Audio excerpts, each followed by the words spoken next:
Christmas on my mind. I know you're wanting to listen to this episode of the Comics Alternative, but before we get started, let me just remind you guys that it's the gift-giving season. Now, that may be obvious, but one of the things that's not so obvious is that you can get all of your stuff and help out the podcast by going to comicsalternative.com/Amazon. Click through on our Amazon banner that you find on that page, and whatever you get during that visit to Amazon, the Comics Alternative will get a few cents kickback. So, whether it be Hanukkah, Christmas, Kwanzaa, or Festivus, get your gifts through our Amazon Associate link. It's a smart way to get your books, and you'll be helping out the podcast. And isn't that what the holiday season is all about? Helping our podcast. When I've got Christmas on my mind.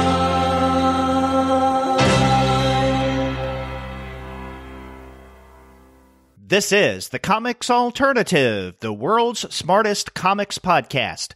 Episode 303, our favorite comics from 2018.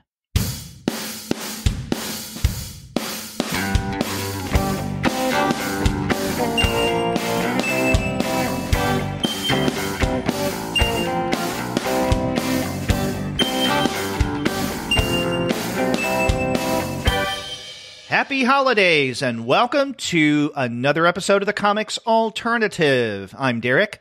And I'm Sterg, and we're two guys with PhDs talking about comics. That's right, and this is a very special episode of the podcast, our last of the year. And as we do about every year is we use our very last episode to discuss what each of us considers not necessarily the best, but we like to call our favorites of the current year. So Sterg and I are going to share what we consider our 10 favorite comics, graphic novels, pamphlets, series, what have you, of 2018. But before we get to that discussion, we want to let all of you know that this episode of the Comics Alternative is brought to you by the good folks at Discount Comic Book Service. Go to their website, dcbservice.com, for all of your comics pre-ordering needs. There, you're going to find all DC, Marvel, Image, and Dark Horse titles at 40% off of the cover price if you pre-order. For all of the other publishers, you'll find that those discounts can be anywhere between 20 to 35% off of the cover price. And every single month, you're going to find some unbelievable specials, and just in time for the holidays. Sometimes those specials could be as much as 45% off of the cover price. Sometimes 50% off cover. But every now and again, you can find discounts that are even more impressive than that. That's right, Derek. And if you go now, there's plenty of bundles there. There's DC Jinx World and Vertigo bundles, as well as Valiant bundles and Marvel and other companies as well, all for 50% off. You know, you just can't beat the great prices at Discount Comic Book Service. It's the perfect place to get your comics. So go to dcbservice.com. They will take care of all of your comics pre-ordering needs.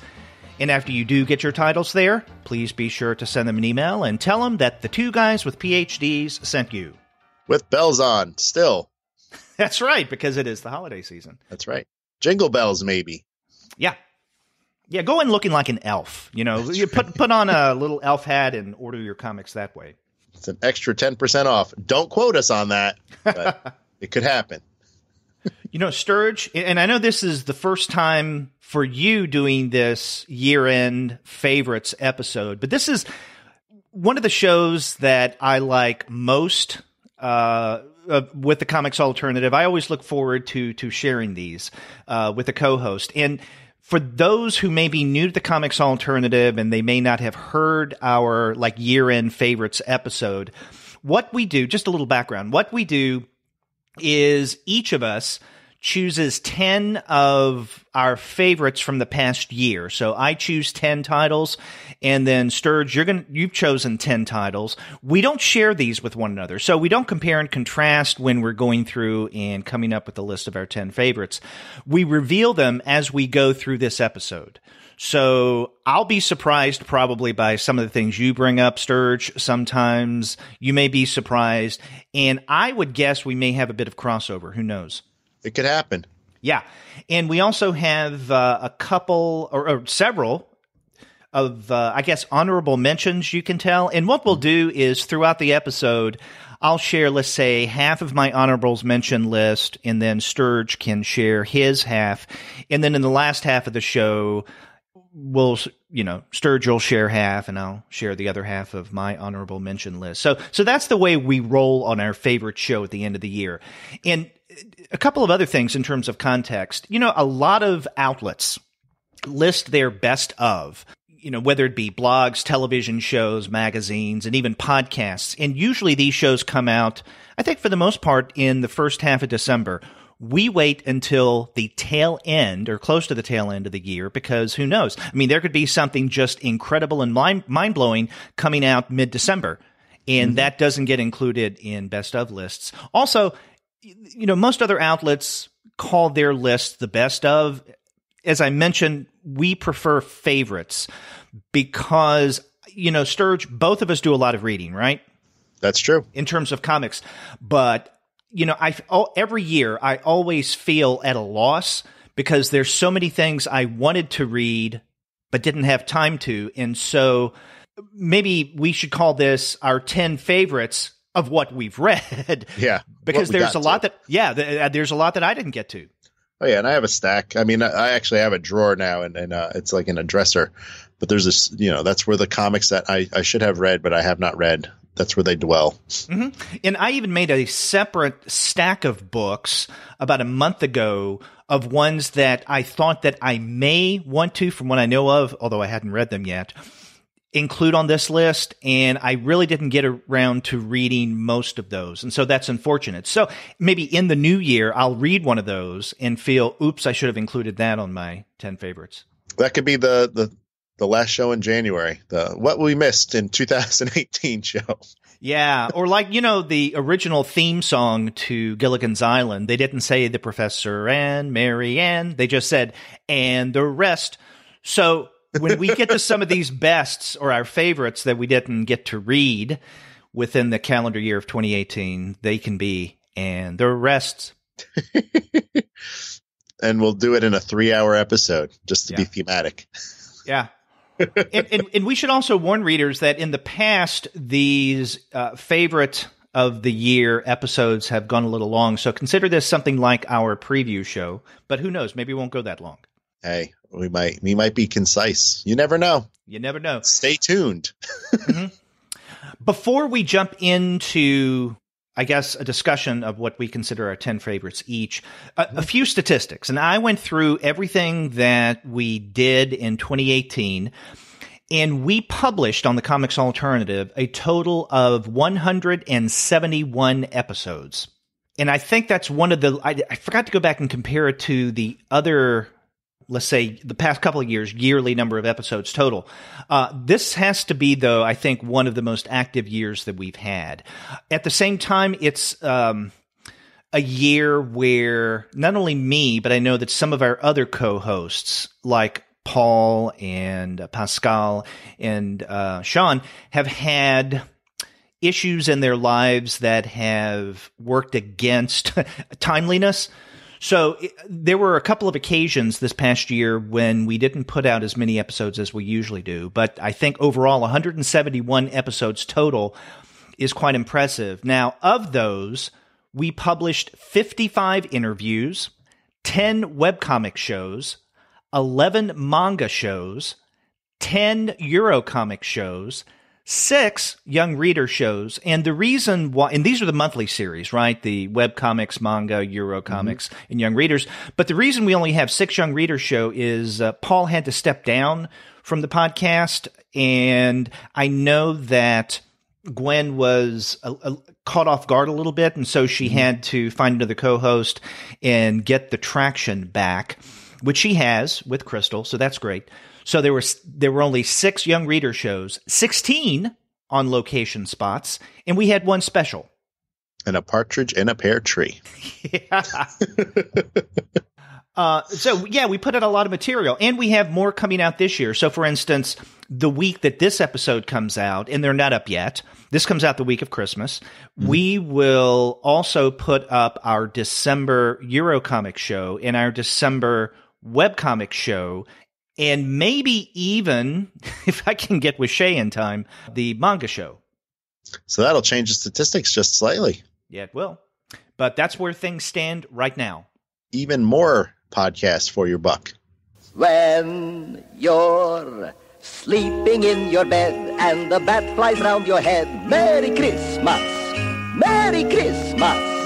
If a full moon's in the sky and you hear a werewolf cry, Merry Christmas, Merry Christmas. Then your stocking's hanging on the mantle and the fireplace is all aglow.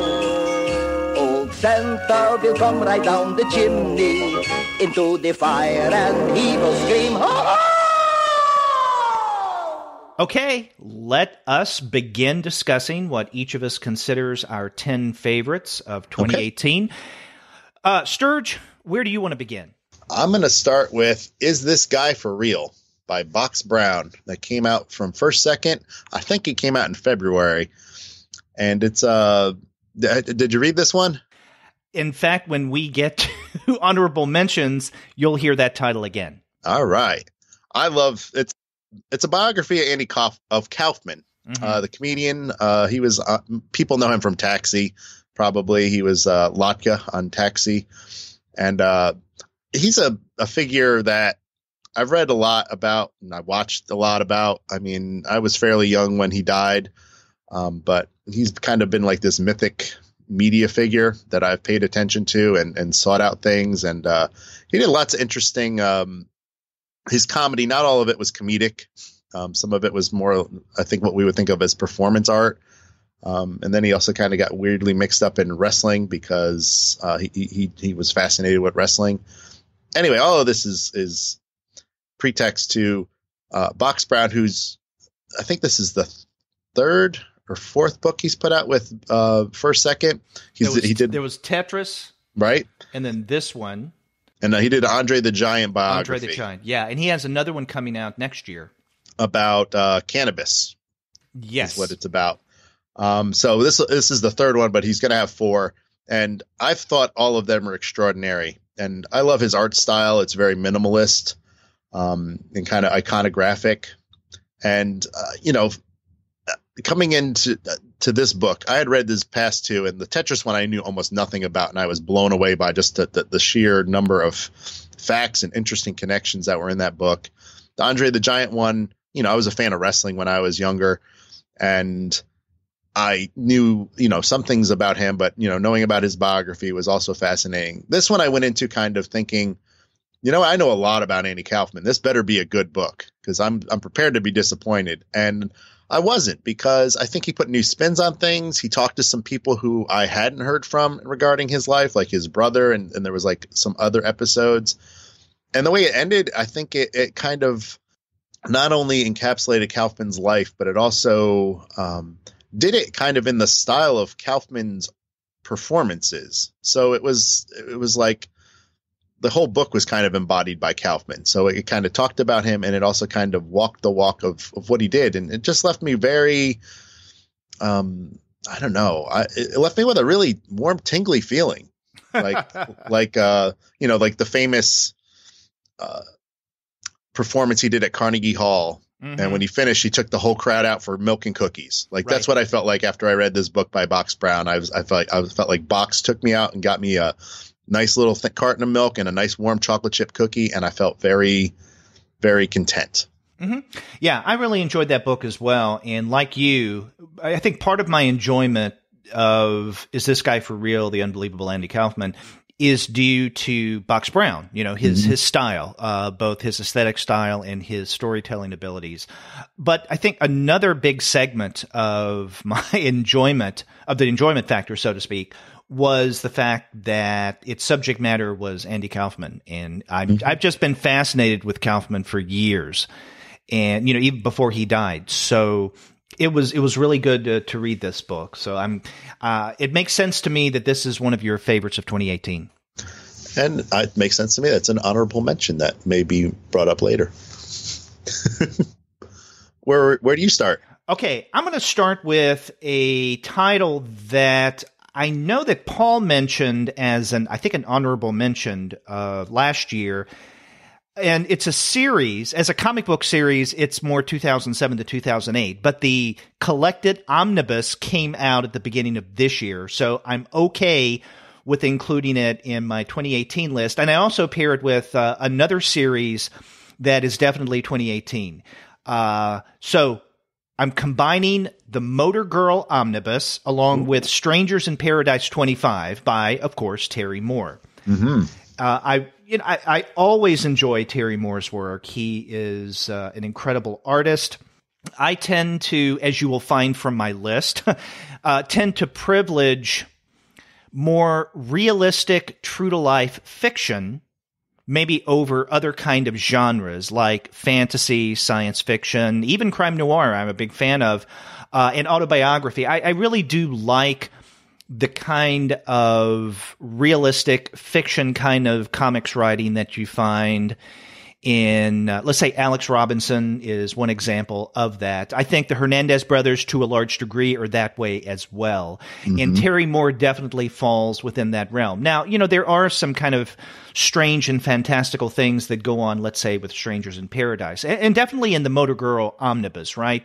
Because there's the possibility, at least, for those who know the story, you'll know what I'm talking about, that the protagonist is actually witnessing little green men or Martians or aliens from another planet coming down to Earth and, I don't know, both terrorizing and being cute at the same time. Although we learn later on that, she's going through some things, PTSD, and that's probably what's causing these hallucinations, including her gorilla friend, of course. But I would say that definitely Strangers in Paradise 25 and Motor Girl are both more realistic-based fictions, and I love Terry Moore's work. I want to just include that as my first entry of favorites for 2018. I haven't read either one of those, although I read a lot of Strangers in Paradise. I read pretty much the whole, the limited series and then most of the first series, and I agree with you that Terry Moore's art is gorgeous. That was one of the high points to me. Those are on my list too. They keep showing up in the previews. They keep getting relisted. I think that Motor Girl collection especially, and it's on the list for me. Okay, is where I'm going to go.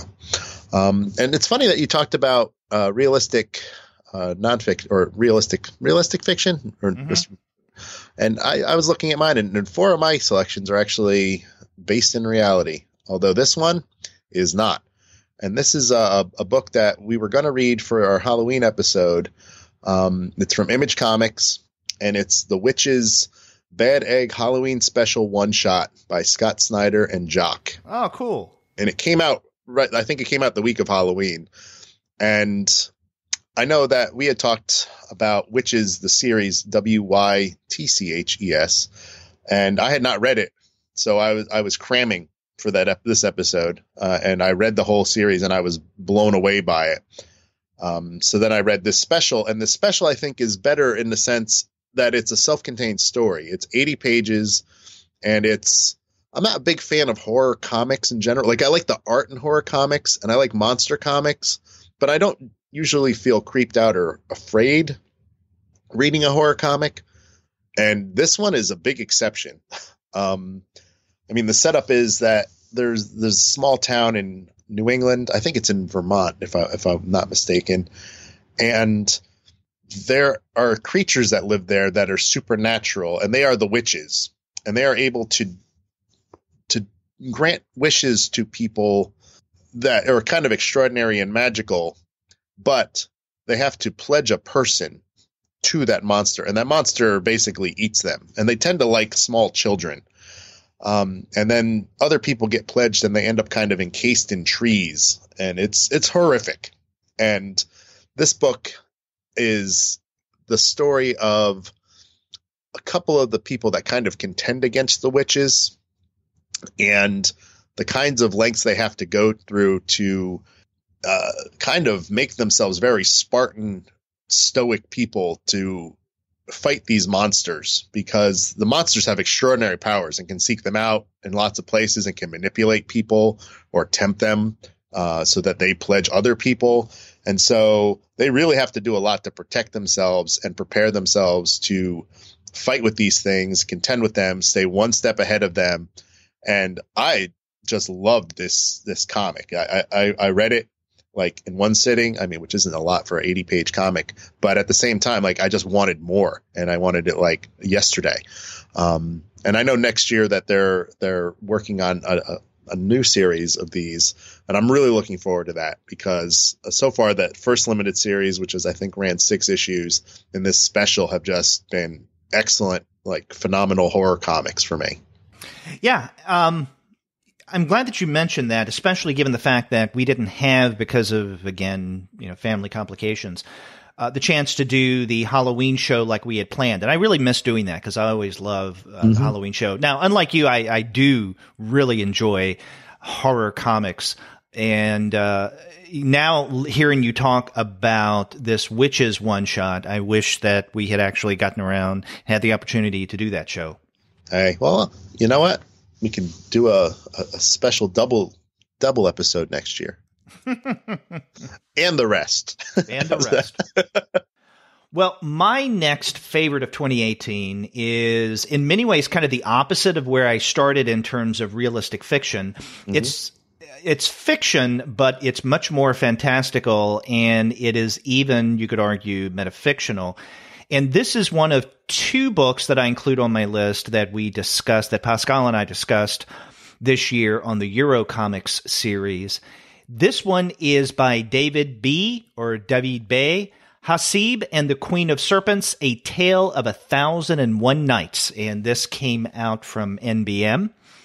I'm assuming that you've read some of David Bay's work. I've read Epileptic.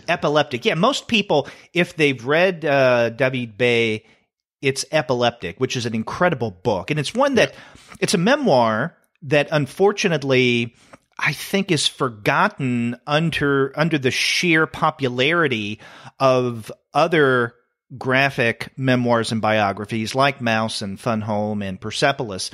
But I think that Epileptic is at least as good as all of the others. And it's just incredible, especially the art. I mean, David Bay's style is very intricate, if you recall from Epileptic.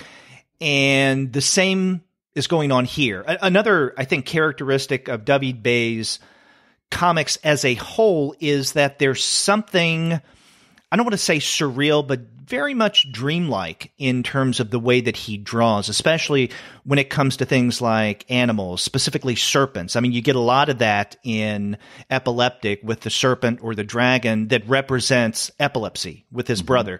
And so you have something quite similar going on with Hasib and the Queen of Serpents, obviously because serpents is in the title, where you get these really elaborate, bending, enveloping creatures like serpents and other figures that seem to consume some of the other characters, the protagonist. And, this is one of the stories of 1,001 Nights. And so what David Bay chose to do was to take this story and to elaborate on it visually, and just beautiful, eye-popping, eye-catching colors. You got to check it out. I mean, this is really one of the highlights from the Eurocomics series last year, or this past year. Hey, well, I had not been aware of that one, but I know who he is, David Bay. Yeah, and or David B, if you want to say it as an American. America, it's a freedom book. Yeah, but yeah, I've been meaning to get more into his work, because I know he's fairly prolific and has quite a number of things beyond Epileptic, and I really liked Epileptic. It was, like you said, it's like a masterwork of comics, and a great kind of autobiography or memoir that's, like you said, people tend to go to Persepolis and not so much something like that. I mean, she was definitely influenced by his work, I think, visually, although they have, slightly different styles, but yeah. And you're right. He does a lot more than just Epileptic, and of course the recent Hasib and the Queen of Serpents. And we've talked about a number of his books in the past. Many of his comics, shorter and even long-ish, deal with the dream world. And, I mentioned earlier that in many ways, not only Epileptic, but Hasib and the Queen of Serpents does have kind of a dream, at times even a nightmare feeling to it, visually speaking.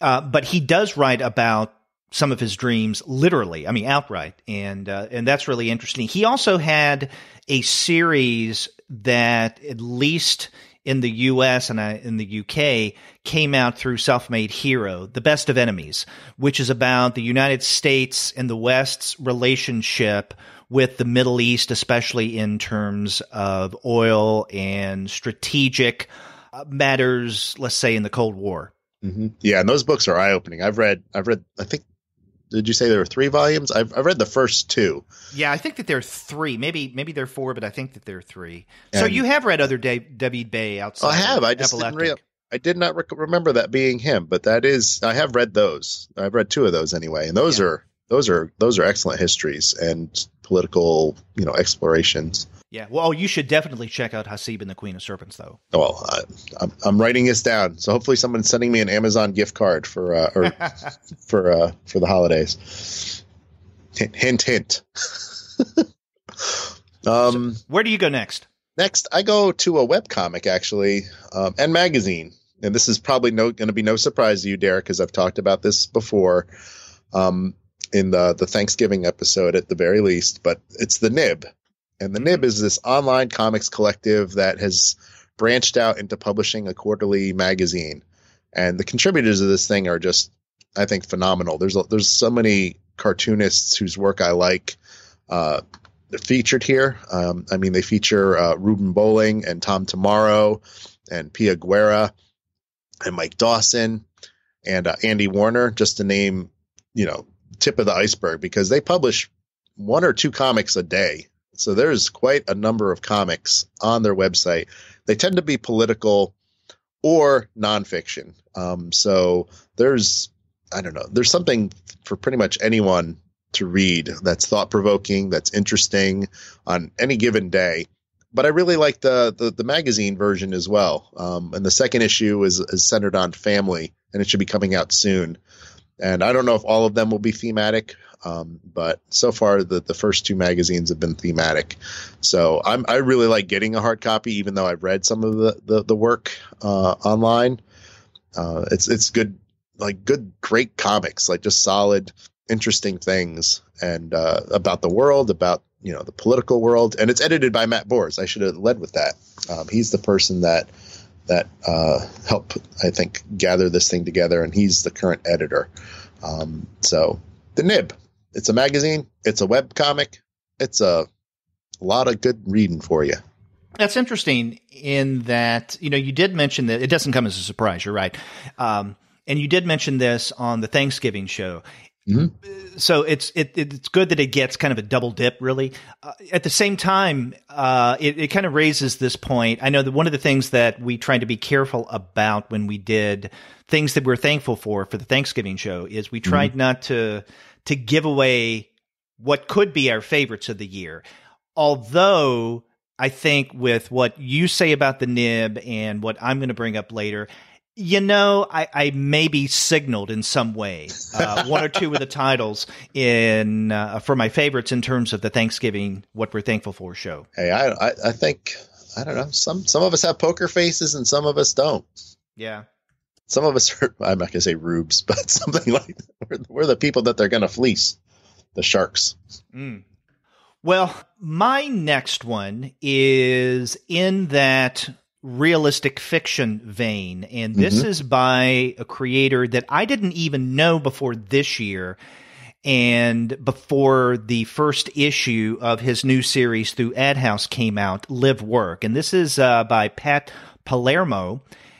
And Live Work is about a group of artists or artistically oriented individuals who share a living space, but they also use it as their studio. And so thus the title Live Work. They live and work in many cases in the same space, but also among each other. And it's about the relationships that take place and about the interactions. Again, a kind of a more realistic work of graphic fiction. And I was just bowled away by it. I didn't know Pat Palermo before I saw this first issue. And when I saw it solicited, I think, or maybe I got an email from Ad House about this, I got in touch with Pat to ask if he would be – I asked him more about the work and also asked if he may – and once he told me, I said, might you want to be on the interview or the show for an interview? And he said yes. And I had a great time talking with him, and we really did have an enjoyable time discussing this first issue of Live Work and what he kind of had in store. I mean, of course, he couldn't give anything away, but did you read this first issue? And maybe the second one's already out or it's about to come out. I'm not entirely sure. I haven't seen it yet, or I haven't gotten a copy. Did you read the first issue of Live Work? I have not, but I'm looking at Pat Palermo's website right now, and it says that issue 2 will be in stores in October of 2018. So it should be out, the second issue. Okay. From Ad House. But I am not familiar with this, but it sounds fascinating. It sounds like something I want to read. Okay. Well, it makes sense that I haven't seen it yet, because it's probably going to be, issue number 2 is probably going to be in my next shipment from Discount Comic Book Service. By the way, that's our sponsor. And so yeah, it's a great series. You should definitely check it out. Yeah, it looks great. The artwork looks phenomenal. I want to read this now. Mm-hmm. And in many ways, it reminds me of, let's say, the post-underground stuff that we found in the 1980s. And, of course, a great example of that would be, of course, Love and Rockets. But there's a lot of others examples as well. Hate would be another example, where you have black and white comics that are about individuals interacting, trying to get along, trying to get by, trying to make it, what have you. But again, fictional graphic narrative that is more realistic in nature. Huh. Well, I want to read this.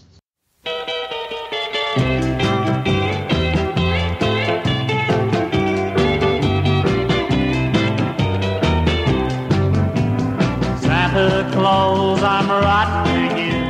I hope you make my dreams come true. This year, neath the Christmas tree, leave a go-go girl for me. And I'm going to go to a work that is realistic in nature, period. It's by Penelope Baju. Ah, yes. Who is one of my favorite creators of late that I've discovered in recent years. And I will buy pretty much anything she puts out, sight unseen. But she published a collection of biographies of notable women called Brazen this year from First Second. And it's I have a lot of graphic novels on my bookshelf here at work. And this is one of the ones that gets lent out the most this year. And it features tons of biographies. People like Josephine Baker, lots of other people whose names are not coming to me right now, but they will. But some of them it's a great selection of people, because some of them are inventors, some of them are cartoonists, some of them are just like a bearded woman who runs a tavern in France. And they all kind of live individual lives and have their own reasons for being included, like, just being their contributions to the world. Some of them, it's one woman whose name I can't recall helped figure out the way to keep the shoreline stable on Montauk Bay and on the tip of Long Island. And there are, I think there's 33 stories in here, and they're all nonfiction. They're all about five pages long. I would say 5 to 10 pages long. Some are a little bit shorter. Some are a bit longer. They're all fascinating. They're all beautifully drawn. I've already said that. They're all followed by a large, spread of some representational image of them that is just sumptuous to look at and drink in. And, I think this is a book that adults can read.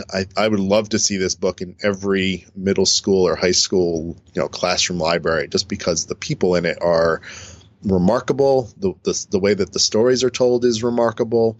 And, it's just one of those underrepresented areas. There's so many people in here that I had no idea what they had done in the world or what they contributed, but I was fascinated. I was riveted. And even the ones that I knew about, like Hedy Lamarr, I know, I've read enough science books that I know Hedy Lamarr basically invented roaming for digital signals.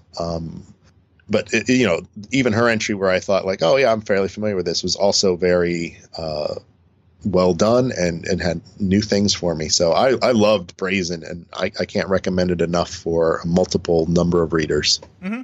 Yeah, and by the way, you know that Humanoids has a new book out, a biography on Hedy Lamarr. Oh, I did not know that. Yeah, so I think that just recently came out, or maybe it's about to come out. But yeah, I'm with you on Brazen. It didn't make either of my lists, either the 10 favorite or the honorable mention, but it's one that I really enjoyed. And in fact, I think it was back in April that Pascal and I discussed this, this first second book. And in fact, we've discussed all of Bajou's books that have been translated into English and published through first second. I know on an earlier Eurocomics episode, we talked about her California Dreamin', which was about Mama Cass. Right. And then on a regular episode, I think it was Andy Wolverton and I a few years ago discussed her first English language. I think it was her first English language release, Exquisite Corpse. Mm-hmm. Yeah, and I love all those books. They're all gorgeously drawn. And I just think she keeps getting better. And yeah, the California Dreaming book especially, it's in black and white, but it's some of the most expressive black and white I've seen. And it looks like pencils even. Like it doesn't even look like it's inked, or maybe it's brushed, painted, but it's gorgeous. Mm-hmm. Okay, my next book is one that I'm going to go ahead and say now, at least ideally, you and I aren't necessarily ranking these books, right? So it's not as if the very last one or two are going to be our one or two absolute favorites and the best, so to speak, of 2018. Although I will admit to sometimes saving what I consider my creme de la creme to the end of the list. However, I'm going to go ahead and mention this one, and that is Nick Drnasso's Sabrina. And it is on, I am sure, most of critics' best of list. And so I want to go ahead and say it now because there was a part of me that almost didn't want to include Sabrina because so many people are including it. I didn't want to feel like I'm jumping on the bandwagon. On the other hand, when it comes right down to it, it is one of my favorites of 2018. So just because other people are inundating their lists with Sabrina, why shouldn't I include it on mine if it is sincerely one of my 10 favorites? And it is. And it's one that Paul and I discussed early in the year. It's a fascinating book. We had reviewed, I think, the year before his earlier book, Beverly, which I really enjoyed. But there's something about Sabrina that I think was even more moving. And now, did you read Sabrina? I have not read Sabrina, but I have read Beverly. Okay. I loved Beverly. I thought it was just expertly done comics, and I think the stories and they were all very well done. I think the first one with the kid, I just remember a kid working on like some kind of after school like community service project, and kind of like how teenagers mess with him. I remember that one being exceptionally good. Yeah.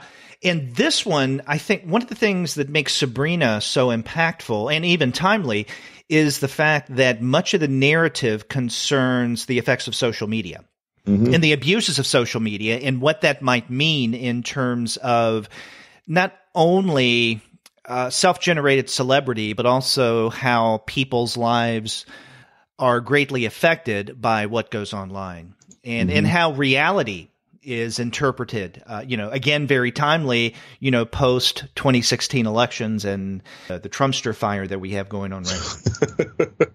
Had to throw that in there. Hey. It's also, the first graphic novel ever nominated for a Man Booker Prize. I really enjoyed Sabrina. I think it was very well done.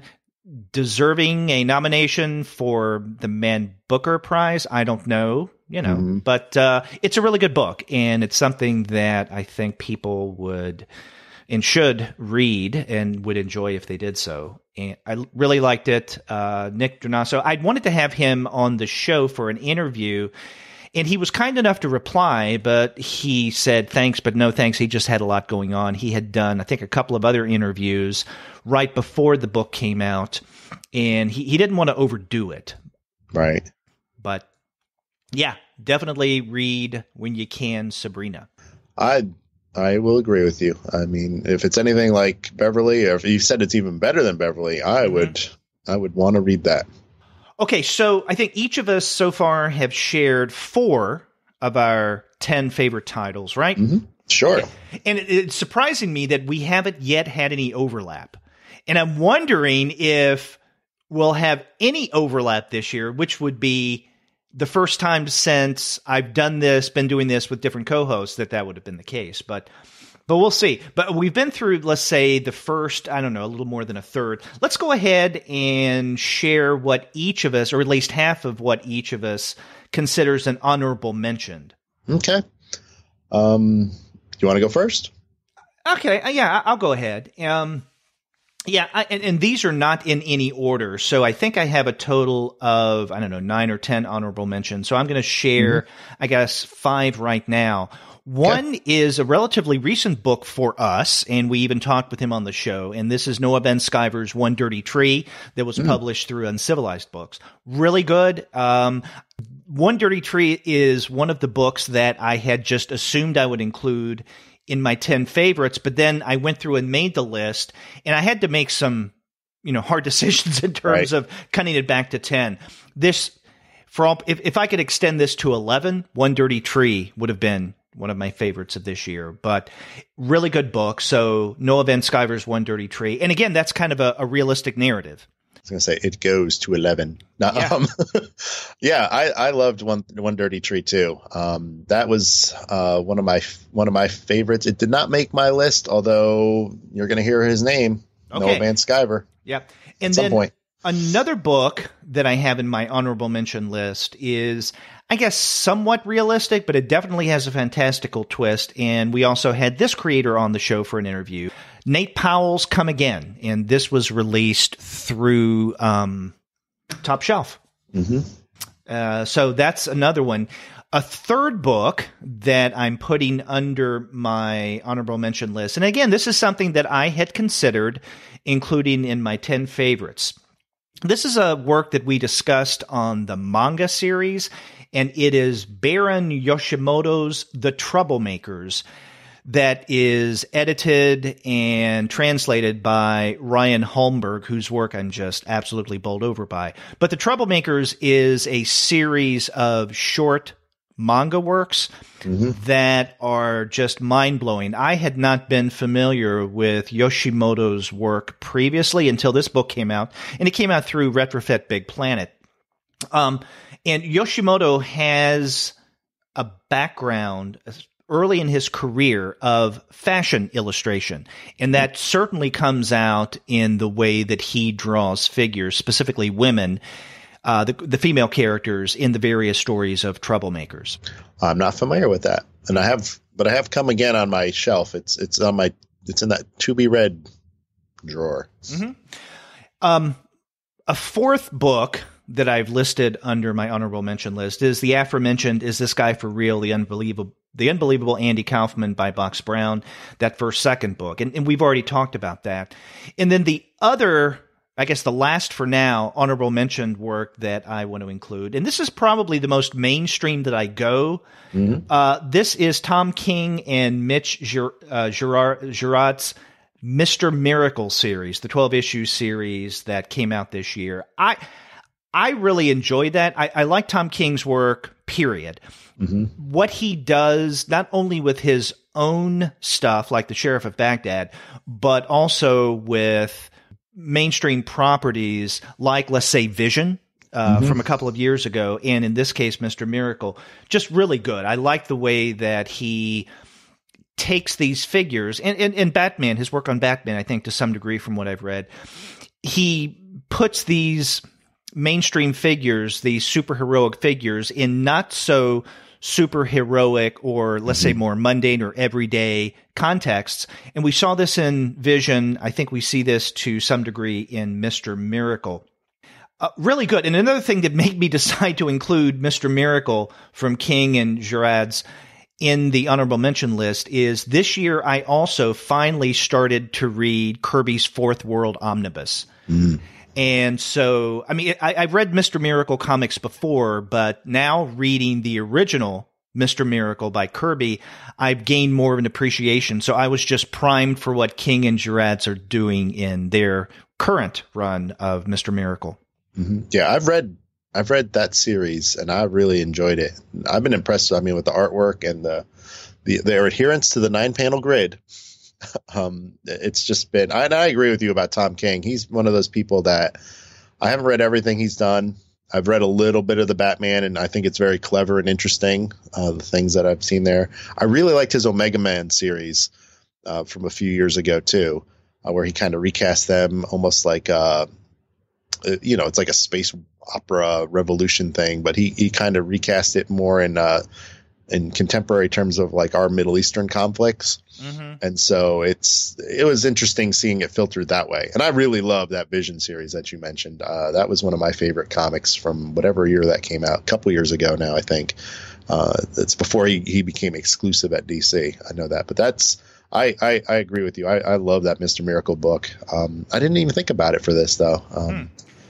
Maybe because it is mainstream. It could be. There's a couple sort of mainstream things on mine.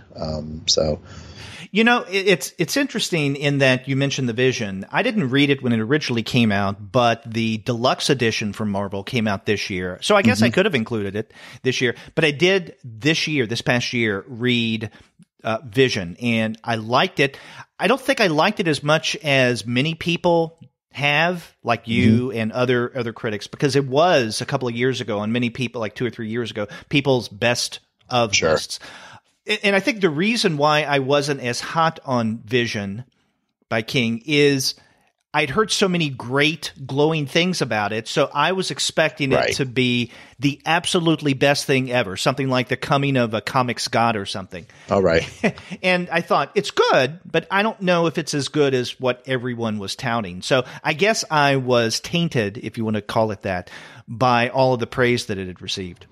Yeah. And I agree with you. It's one of those things that I feel that way about the Snagglepuss book that's out right now that I read, and I think I don't know if I brought it up or not, but it's kind of Mark Russell did an interesting run on Flintstones last year or the year before that I thought was very interesting and a really fresh take on a licensed property to kind of use Flintstones as a critique. But his Snaggletooth book is on a lot of best of lists, and I don't understand why. It just, it's Snagglepuss as Tennessee Williams versus Joe McCarthy. And I'm like, you could just read Tennessee Williams versus Joe McCarthy without it being Snagglepuss. Anyway, but Tom King is one of those guys whose work I need to read more of, and I need to read that Sheriff of Baghdad book apparently because you've mentioned it multiple times, and I've heard about it from a lot of people. So that's a book. It's going on the list. So what are some of your honorable mentions? I have 8 altogether, so I'm going to go 4 and 4. Okay. So the first one is something that I just got actually, and it's called Bezor, and it's a mini comic put out by who put it out? It's published by a bunch of creators that you would know. It's basically by the people in Athens, Georgia. It's edited by David Mack and Joey Weiser, and it contains contributions from artists like Drew Wang, Adam Daughtry, Patrick Dean, David Mack, J. Chris Campbell, Rich Tommaso, Joey Weiser, Eleanor Davis, and Lee Gatlin, just to name a few. But it's a mini comic, but it's a longish mini comic anthology of monster stories. And it also, part of it is because I love monster stories. I'm not necessarily a horror person, but I like monster stories. And Patrick Dean is the recipient of all the proceeds from this, he and his family. Patrick is an artist who I've known him personally for a long time now. and he's a really great guy. And he's done comics for the Flagpole in Athens, and he does lots of he draws, like, if you ever need a drawing of a universal monster like a Frankenstein or a werewolf or a Dracula, he is the person that you need to talk to. But the proceeds of this book are going to he and his family because he is, or him and his family, because he has been diagnosed with ALS, and he is, racking up some medical costs. And so I like this book. It's gorgeous. It contains good stories, and it goes for a good cause. So that's one of my suggestions. And so how did you find out about this collection? I found out about it on Twitter because I follow, 90% of the people in this book. So they all kind of talked about it. But if you go online, it's Bezoar, is Bezoar. If you just Google that in comics, it's issue number 3. So this is a series. I think it costs a grand $7 plus shipping, and you can get your own copy. And it's a gorgeous little book, and it goes for a good cause. So all the more reason. Yeah, this is a season of giving, and Patrick needs it, and I love him personally. So there you go. My second honorable mention is something we've talked about on the show a couple times, and that is the Now series, edited by Eric Reynolds from Fantagraphics. It's an anthology. It's a lot of contemporary people who I had not been familiar with, so you can go listen to the review shows about it, because we do some deep dives into these issues. But I think that I appreciate this series. It's some of my favorite comics. They stand out to me, and I really recommend you checking out Now. I am glad that you mentioned Now. I was tempted to put the Now series in my honorable mention list, but I just didn't. So I'm glad that you mentioned it. Yeah, I flirted with keeping them in the best of because I really love that series. But they got bumped. There's 2 that I was really like, do they stay there or do they not? So they got bumped. This is probably my most mainstream choice now, is actually Nancy by Olivia, I'm going to say Hymas, which is a pseudonym, but it's a newspaper comic, but I read it online, and it's been reinvented in the last year. And it's not the Ernie Bushmiller. I mean, it is the Ernie Bushmiller character, but it's through this kind of modern take. So it's more of a webcomic. I think it's funny. I think it pokes fun at itself, and it's kind of returned to its roots of what Bushmiller was doing. This like kind of dense humor comic that's very referential, not reverential. And I really enjoy it. And I also have a sick pleasure in kind of reading the comments online, because there's a lot of people that are mad that someone has messed with their Nancy comic, and they do not like it being modernized or updated for contemporary readers.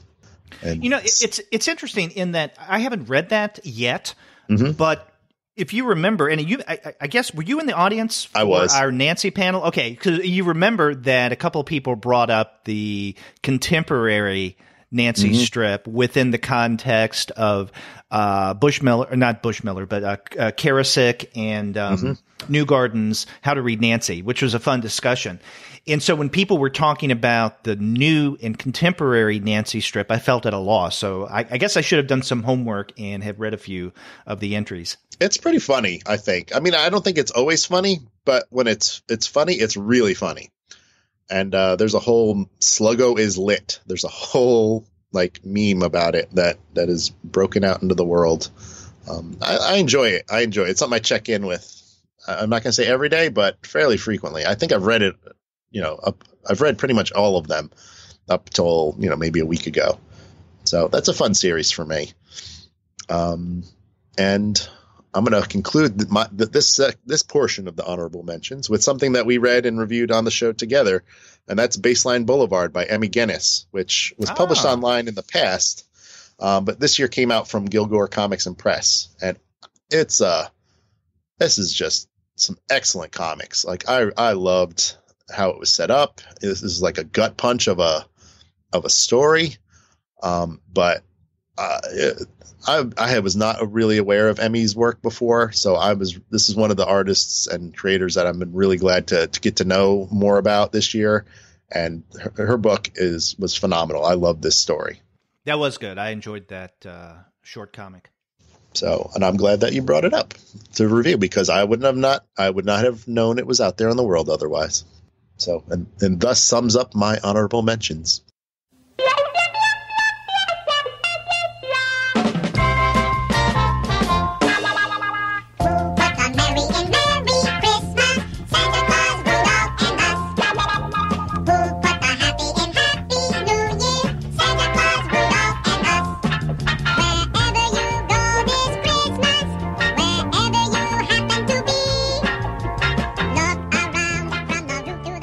So back to our 10 favorites. Where are you? What's your next favorite of 2018? This is one we've also talked about, although we didn't review it. But the aforementioned Noah Van Sciver also published Blammo number 10 this year, also from Kilgore Comics and Press. It's like a Kilgore double shot. That's right, Kilgore double shot. Get the lead out. It's like we'll turn into DJs, right? But I mean, I'm a sucker for like a one artist anthology, in the style of those 90s ones. And this one was one of my favorites. And, I also have I funded the Kilgore Comics and Books Kickstarter. I got all the Blammo issues that were available. That's the package I went with. So I got a lot of Blammo this year for my buck. And number 10, I think it gets better as you go along. I think Noah is becoming more and more accomplished as a comics creator. And this one has, lots of nonfiction. It's got a biography of Artemis Ward. It's got some great fiction. It's got some autobiography in it. And I think Noah's one of those creators that, like Penelope Baju, I will buy, if it says his name on it, I will buy it. And there hasn't been a book he's put out that I haven't enjoyed in some sense, even if it makes me uncomfortable or ooky. Ookie. I know. The Addams Family. Anyway, there you go. Yeah. You had teased earlier that there was a Noah Van Sciver mention at some point in your list. One of the things that we didn't discuss, and I had wanted to bring this up in last week's show when we looked at the 2018 Best American Comics anthology. One of the things that Bill Cardelopoulos said in our interview was that one of the things he'd like to do in terms of future guest editors is to get people who are relatively young, who maybe were just starting out at about the time, about 11 years ago or so, the first volume of Best American Comics came out. And I couldn't help but think that the perfect candidate for that would be Noah Van Sciver. Oh, yeah, that would make sense. It does. I mean, it makes perfect sense. I think of younger creators, he's the one that is hands down, the choice to make. I mean, there are others as well, right? I mean, you could say someone like a Gabrielle Bell sure. Would qualify, and I'd love to see her guested at this. But there's something about Noah Van Sciver, his sensibility, his sense of humor, and his offbeatness, and not only terms of being offbeat in terms of comics narrative, but I think his just general personality is, as we experienced recently in the interview, quite offbeat, which I really appreciate. I think he'd be perfect for a guest editorship of Best American Comics volume. Although, and I don't want to go into detail, of course, after talking with him off mic about certain things, I don't know if that's ever going to come about. Well, who knows? He's one of those guys. I agree with you. I mean, his voice is one of those. I think about, him, Gabrielle Bell. There's like a handful of people that I think are kind of like the voice. Maybe not the voice, but they're kind of making comics in an interesting way. I think that a lot of other people are paying attention to. And I'm not going to say it's like some kind of generational thing, like he's the R. Crumb or something like that. But I don't know if that exists anymore. But he's definitely like a huge presence in comics. I think he'd be a great candidate for that. I'd be really interested to see what he picks. Mm-hmm. Yeah. Now, in 2016, I picked Blammo issue number 9 as one of my 10 favorites of the year. I didn't choose it for either my favorites or honorable mention. Maybe because I felt I already had him with the book 133. Yeah, you can't double dip. Well, you can, I guess. But. Well, you can. It's a broad world, though. Okay, my next favorite of 2018 is another title that we discussed Pascal and I, on our monthly Eurocomic series. In fact, not too long ago. I think this was our October show, if I'm not mistaken. And this is the third volume of Riyad Sattouf's The Arab of the Future. And what we did on that show was to look at the first 3 books of Arab in the Future. I had books 1 and 2 for a while, but I hadn't gotten around to reading them. And then when book 3 came out this year, Pascal and I decided, okay, we're going to take an entire episode and discuss just Sattouf and his 3 volumes, in English at least, of Arab of the Future. Now, the 4th volume, as Pascal has shared with me, has already come out in France, and in fact, Pascal's read it in the original French. And he didn't want to say too much about it because he didn't want to give anything away to either me or our listening audience. But he teased in such a way that I'm really chomping at the bit to read the English translation of Volume 4. But it really is incredible. Have you read any of the Arab of the Future books? I haven't. I did listen to your review, though. So it sounds like a great book. It's an incredible series, and it's something that I guess you could pick up book 2 and then book 3 without having read the previous ones.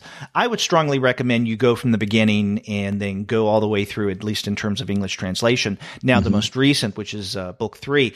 But basically, it is an autobiography about, or a memoir, I guess, of Sattouf growing up. And we see him in the first book very young and being born in France, but then soon his mother and father, and his father is, he's Syrian and the mother is French, and they meet in college, and then they have him, but then when he's very young, they move first to, I believe, Morocco, and then Libya, and then Syria. And so it's about young Sattouf's experiences going to these various Middle Eastern and North African countries, Muslim population countries, primarily Muslim population, and what he experiences. And he is very light-skinned and blonde-haired, and he looks a little feminine, at least when he's a kid. And many times he's mistaken for a girl because he's so pretty. And people use that word, at least in translation, pretty. And it's about what he experiences, especially in terms of his Westernness in Arab populations as he grows up, in his experiences with the culture, going to school and whatnot. And then at the tail end of the most recent volume or book that came out this year, his father says, hey, we're going to be moving. Now, the mother feels that they're about to move back to France. And this is not a spoiler because it's setting up what goes on in Volume 2. The father says, we're going to move to Saudi Arabia. And that's where it ends. So yet another primarily Muslim population country. So I'm curious to see what pans out there. Well, if you want to sell books to me, Derek, you're doing a good job. Okay. And we still have not had similar books that we've listed, but maybe in our last 5 we will. So what? You've had one crossover so far, but not any. Yeah, well, the Box Brown, but yeah, it was my honorable mention, but your favorite. So I guess that's kind of a crossover, but no choices of our favorites that have been the same. We'll see. I'm tempting fate here because the next book is one that we both talked about and reviewed on the show as well. This is Coyote Dog Girl by Lisa Hannawalt. And it came out from Drawn and Quarterly. And not a crossover, huh? Even though it's not. It's not even on my honorable mention list. Wow. I mean, I liked it. I just didn't think it was, for me at least, one of my favorites. Now, if we would narrow down this list to our favorite books of humor, it would probably be on there. Yeah. And I liked it primarily because it did two things. For me, it was a good humor title, and it was also a good adventure Western title. And that's the thing I think that impressed me the most about this book is that it was relatively short, but it felt like it just had so much packed into it. And I liked how it was drawn. I liked the kind of world building that she did. I loved her sense of humor, and I loved Coyote Dog Girl. I want more Coyote Dog Girl comics in the world. I want them yesterday. I want to be able to read them right now. But yeah, that I don't know. We talked about it in the review episode, which you can go back in the archives and look at or listen to. Don't look at it.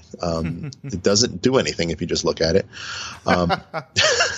But to me, it was just a fascinating story. I mean, it started with a great hook too. I mean, just, a dog girl on her horse riding out in the woods, and she suddenly gets shot up with a bunch of arrows. And then from there, she has all kinds of adventures. You figure out why she got shot up.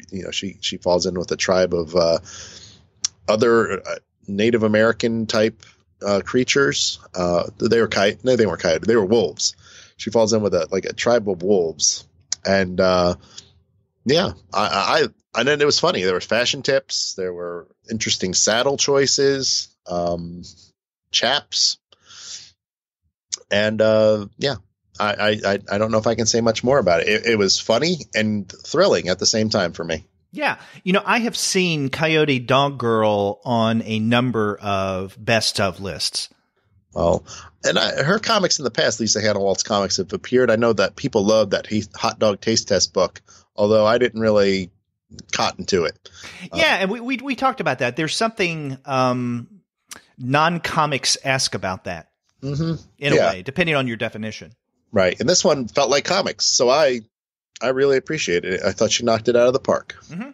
Yeah, it was fun. It was a fun read. Mm-hmm. I agree. Where do you go next, Derek? Where do I choose here? I'm going to go ahead with a creator that really resonates, and I think he, to a large degree, mostly, fits within this realistic fiction genre that I had mentioned a couple times earlier.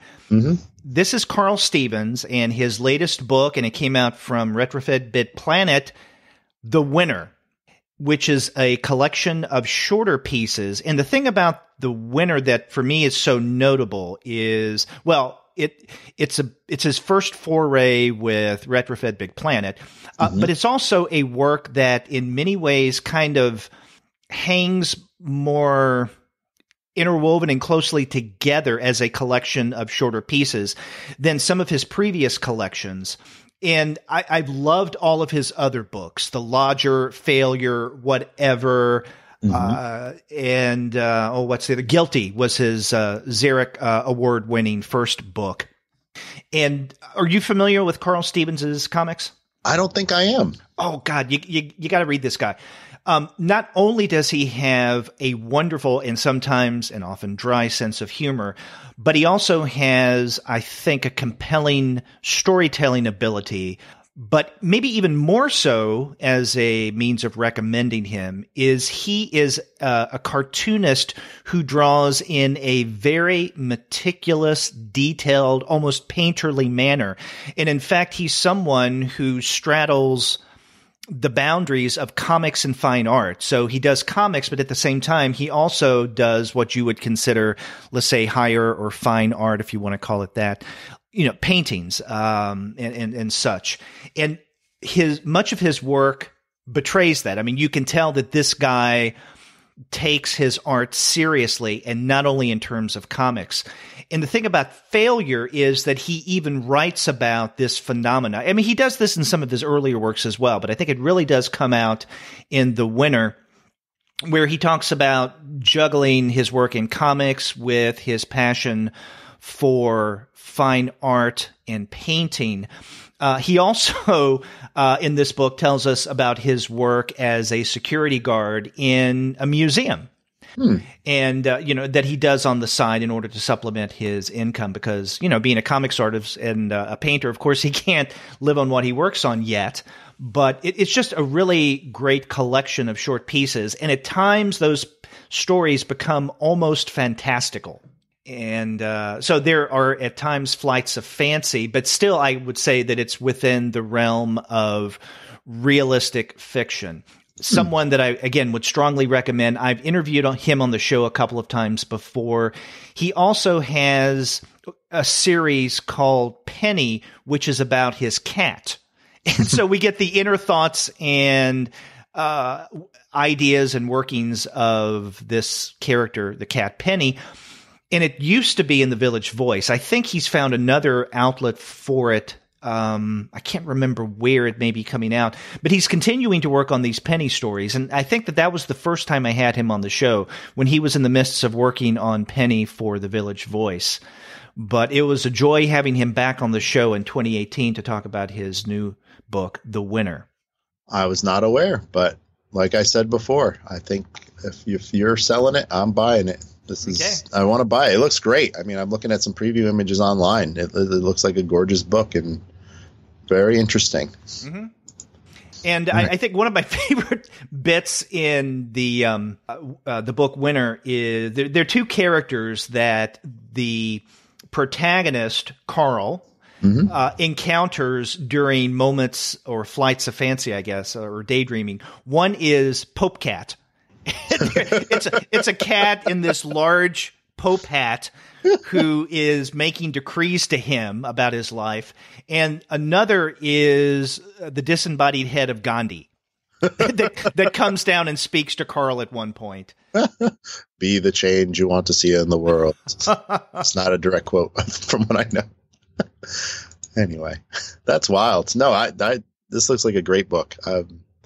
I like this show because it's like I feel like I'm learning about what else I should be reading. As much as same here. I'm learning about, or we're kind of verifying that we have excellent taste in comics together. True.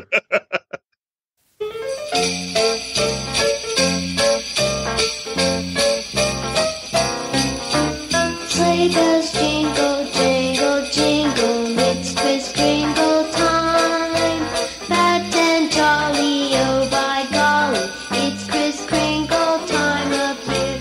Children hanging up their stocking, waiting for him to appear. What's your next choice? My next one is actually a comic that I fund him. I'm in his inner hive, and it's Reuben Bowling. He has a comic called Tom the Dancing Bug. Oh, I love that. It's been coming out for forever. But as a Hive member, I get the comics a day or two early, and I get to see sometimes a week early because sometimes he gets really ahead of time, or he knows he's going on vacation. But I love Tom the Dancing Bug. It's of late, it's been a lot more political. You were talking about the Trumpster fire that we've been living in. And he won a Reuben Award last year for political comics. He kind of does lots of different things. He's got a comic called Lucky Duck, which is it's like a Donald Duck looking duck, but like the money.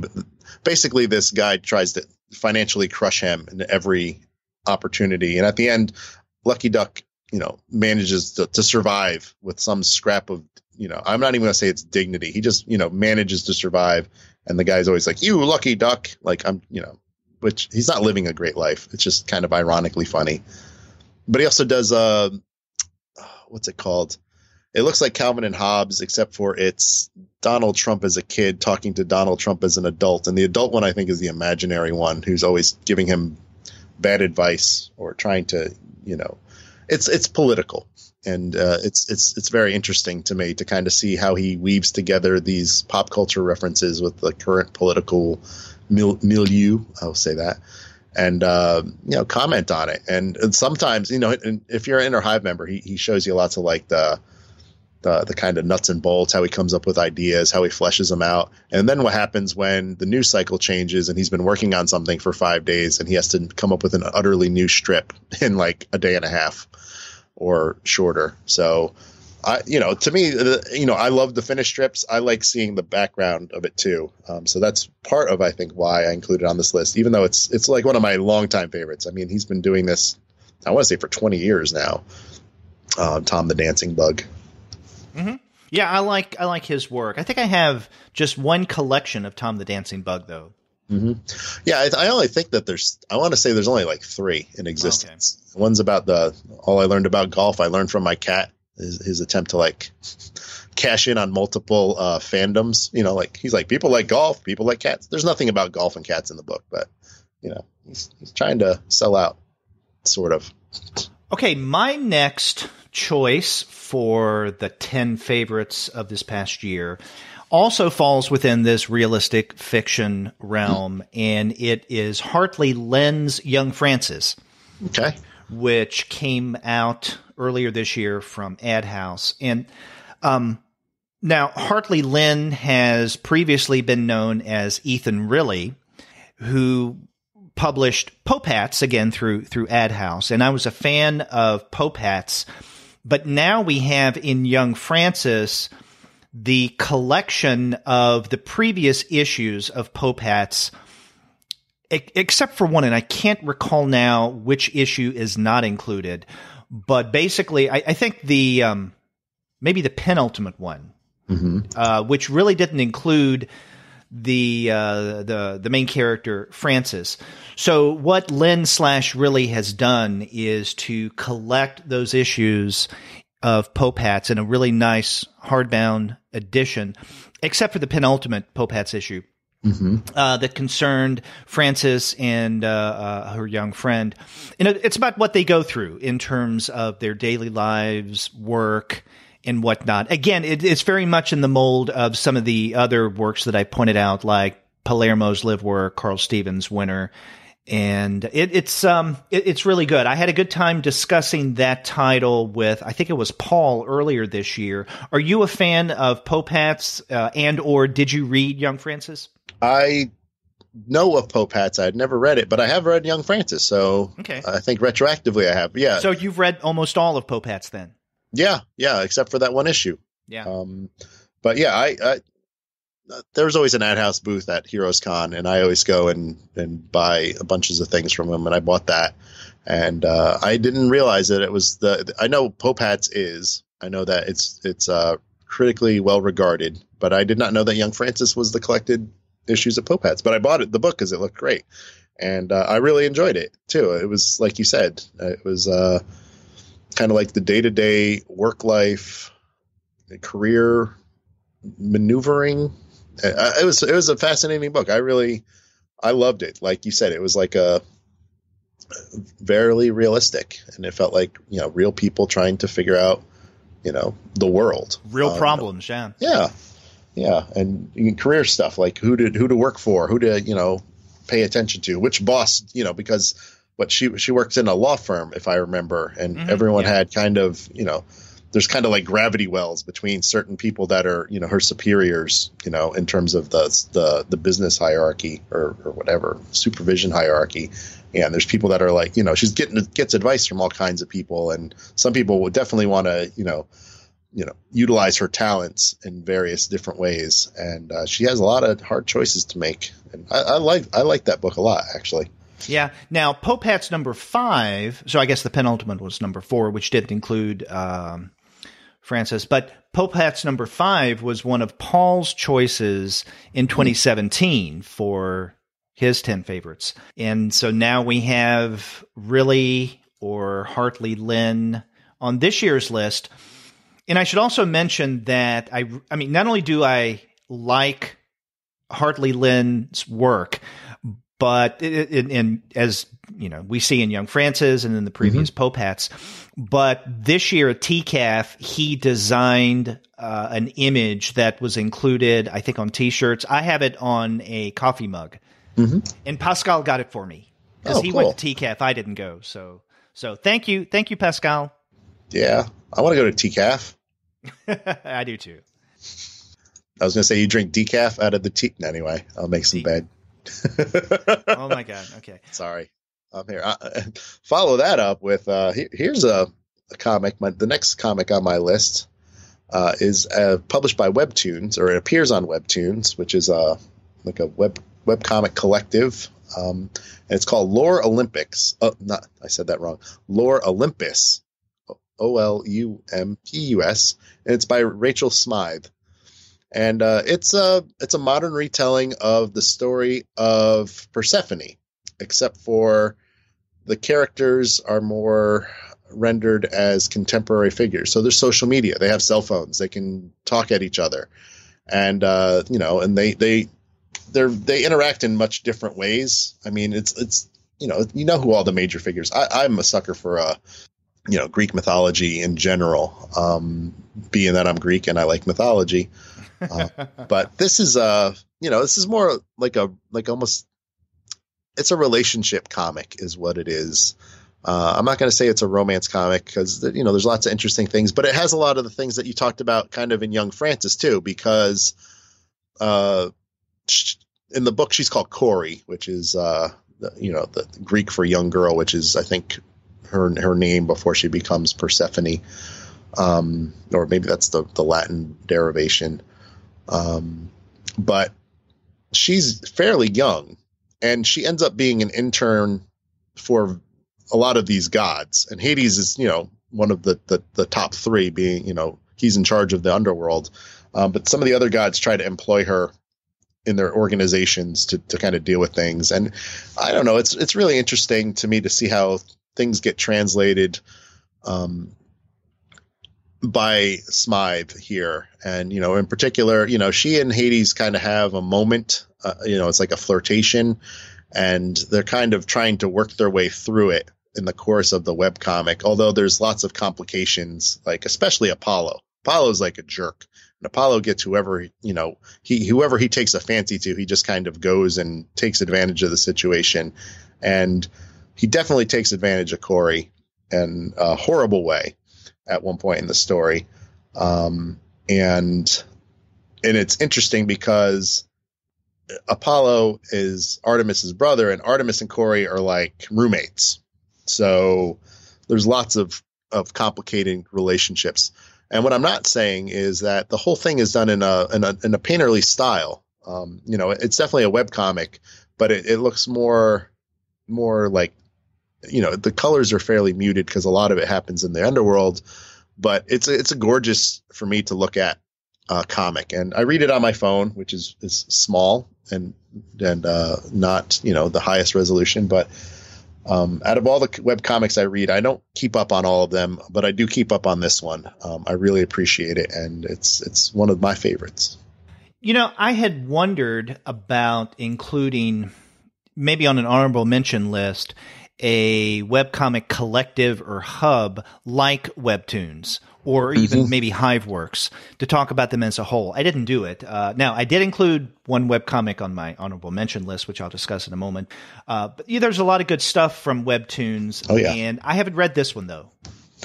I mean, Webtoons, to me, I like it as a collective. And there's a lot of things on it I like. I don't like everything on it, though. I mean, some things are much, not my taste. Yeah, and you pointed out the other day when we were talking with, I can't remember if it was Bill or Noah. It was a recent interview, and you'd mentioned Webtoons, and you made the observation, and I think rightly so, accurately so, that many of the comics that are featured there are, at least visually, I don't want to say derivative, but certainly inspired, let's say, by manga. And so It does have that look. That's why every now and again I appreciate comics on Webtoons that looks nothing like manga. Mm-hmm. Yeah, and this is one of those. I agree with you. There's a lot on there that looks, like you said, it just looks like, and it's nothing new. I mean, manga is, forever had various, stylistic borrowing in kind of the popular forms of it. But yeah, I appreciate when something looks different, and there's a lot of, creators that are kind of doing things out there. I think it was with Evan is who we were talking about that with, because Dean Haspiel did the Red Hook on it. You mean Noah? Noah, sorry. Okay. I am making up voices or names right now. I'm making up something. Okay. I am going to go with my next book, a creator that I have mentioned in my 10 favorite list for the past 2 years, and that's Inio Asano. In 2016, I chose his not only Goodnight Pun Pun, or the volumes that we had up until the end of 2016, but also his book through Vertical, The Girl on the Shore. Both of those as like one entry in my 10 favorites of 2016. And then last year, I included the last few volumes, 5 through 7, of Goodnight Pun Pun in my 10 favorite. I absolutely love the work of Inio Asano. Anyone who listens to our show, specifically our manga series, knows how gaga I can get over Inio Asano. Well, this year, we have a brand new series from Asano, Dead Dead Demons, DDDD Destruction. You know I love to say that. I do. Yeah, and so far this year, and I think this is only for this year, we'll get volume 4 in 2019, but in 2018, 3 volumes of Dead Dead Demons, DDDD Destruction have come out. I've read the first 2. The third one came out, I think, in October, maybe November. Anyway, it's the mid-fall. I haven't gotten it yet from DCB Service, but it should be in my next shipment. So I'm not sure about the third volume. This is a great series. I don't know if have you read any of this? I've read Goodnight Pun Pun, but I haven't read anything else. I've only read the first volume of it. Okay, so you haven't read Dead Dead Demon. Okay, so with Dead Dead Demon, it's a very unlikely science fiction-ish premise. Basically, an alien ship has come to Earth, and it is hovering over a section of Tokyo. Mm-hmm. And when it first arrives, there is, I guess you could call it an attack, or at least some kind of engagement that the aliens have with Earthlings, and a lot of people die. And so it becomes a significant, horrific day that, FDR would have said would live in infamy. It's something like a 9/11 or a Pearl Harbor. So, it's commemorated over the years because soon after that first engagement, that's all you get from that spaceship.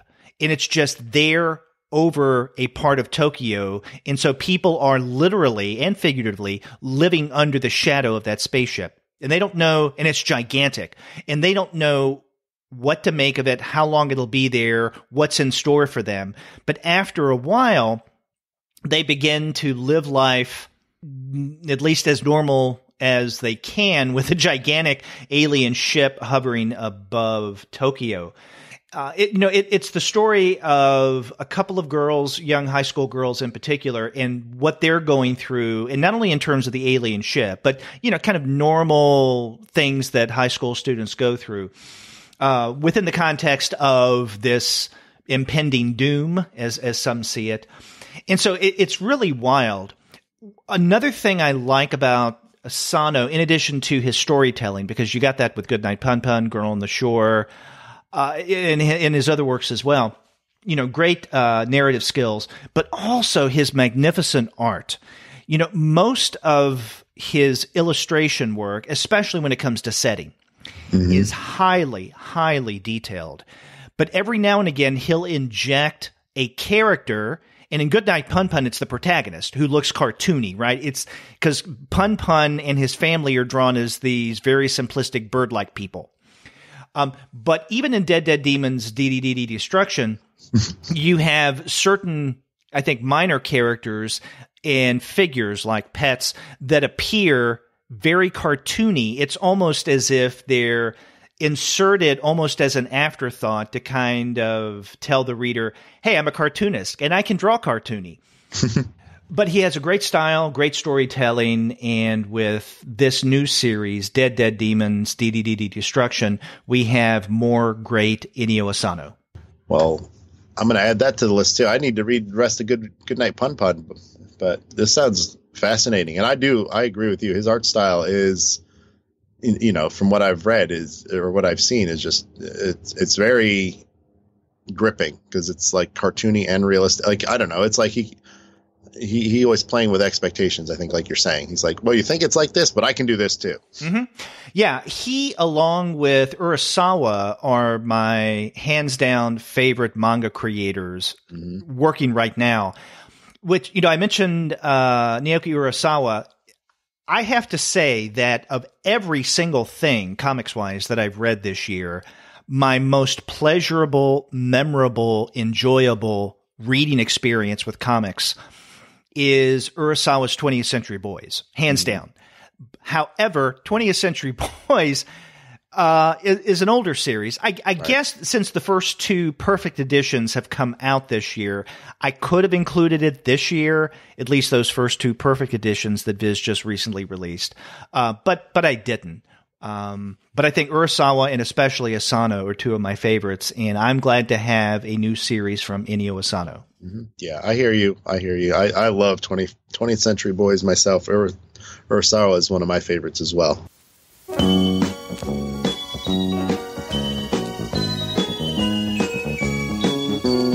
I'm Santa Claus, and I come here to leave a gift in every home. I bring a guest, a friendly treat, and ringing bells from the high dome.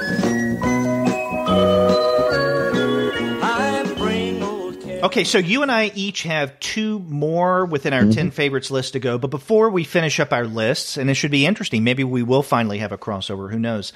Let's talk about the remainder of our honorable mention lists. So I'm curious what your other four are. Okay. Well, one of the first ones is something that we also talked about on the review show together. Actually, not a review show. It was an interview show. And that's On a Sunbeam by Tilly Walden. Okay. Which came out from First Second, which was originally a webcomic. And Tilly is one of those new creators to me that it's like, I will buy anything she puts out, just because I think her work is phenomenal. I think this is nominally a work of science fiction, but it's really more about relationships and, two narratives with one being one of the characters are all space archaeologists. And then that's the one narrative is kind of their job. And the other one is one of those archaeologists has a romance or a first love in boarding school that she talks about. And then eventually the stories intersect later on in the book. And I just love it was just a thick, satisfying collection of comics. And I love Tilly Walden. I love the characters in this. And the artwork, it being very idiosyncratic. We talked about it in the interview, the fact that it's the future in space, but there's giant goldfish spaceships and everyone lives in like a Gothic cathedral that floats around. I love this book.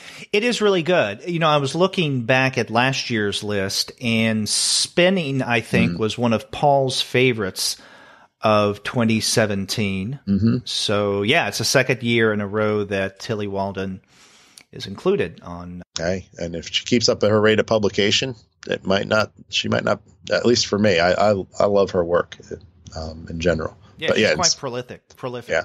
Yeah. And Spinning was, exceptional. I loved Spinning. How about, this is one that you talked about on the Euro show. And this is a comic for me that it was a long time in reading. And it's Tyler Cross Blackrock by Fabian Nuri and Bruno. And it came out from Titan Books, Hard Case Crime. And like you had mentioned at the top of the show, I also like a good noir story. And this one, it's the drifter in a town in Texas that's run by, a corrupt family. And, I'm not going to say it's groundbreaking in terms of the narrative, but I love seeing a story like this well executed. And I like the artwork that was kind of bordered on like almost newspaper cartoonish, almost like, like classic Dick Tracy style. But I just love this book. It kind of hit all the buttons for me for something, it was aesthetically pleasing. I like the narrative. And there's a line at the end that just made me laugh out loud a lot. And I don't do that often when I read things. So if something makes me laugh out loud, I include it on my list, even if as an honorable mention. That you're right. We did. It was Edward and I discussed Tyler Cross, the first volume, Blackrock. It was back in October of 2016. Now, at the edition we read was a digital one put out by Europe Comics, which only does digital. But you're referring to, I think it's Titan, right? That came out with a hardbound. Yeah, and I didn't get that because I had read the digital version, but it would be nice. Is it an oversized European album edition? Oh, yeah, and I love that. That's got to be good. That format. So I like that book. And there's a new book, whatever the next story is. Angola. I think it's coming out. Yes, Angola. You're right. Yeah, it's coming out in February. So I'm looking forward to that as well. Yeah, and that's another one that previously was released in English by Europe Comics digitally. Right. But now I guess Titan is coming out with a nice oversized hardbound edition. And I had been at a conference a few years ago now, and I was in Amsterdam, and I went to a comic store there and looked, and the cover of this popped out, but I don't read Dutch, so I didn't buy it. So I was glad to finally see it in English. Mm-hmm. This is maybe my next most mainstream thing, and that is the Black Hammer series, written by Jeff Lemire, the main series, and Dean Ormstrom. Comes out from Dark Horse Comics, and it's kind of superhero comics. That's the main title. There's lots of ancillary titles that have come out this year that I've read too. One is what's it called? Sherlock Frankenstein and the Legion of Evil. Mm-hmm. And I really enjoyed these books. They're superheroes. They fight the big bad evil thing. The Crisis. Like the DC Crisis, whatever the bad big evil is. They destroy it or defeat it, but then they disappear and they're in limbo. And it turns out they're all in like a farm in the middle of this kind of bucolic small town where they're not allowed to leave. And they try to mask their identities and they try to live this life. And they've been there for like 10 years.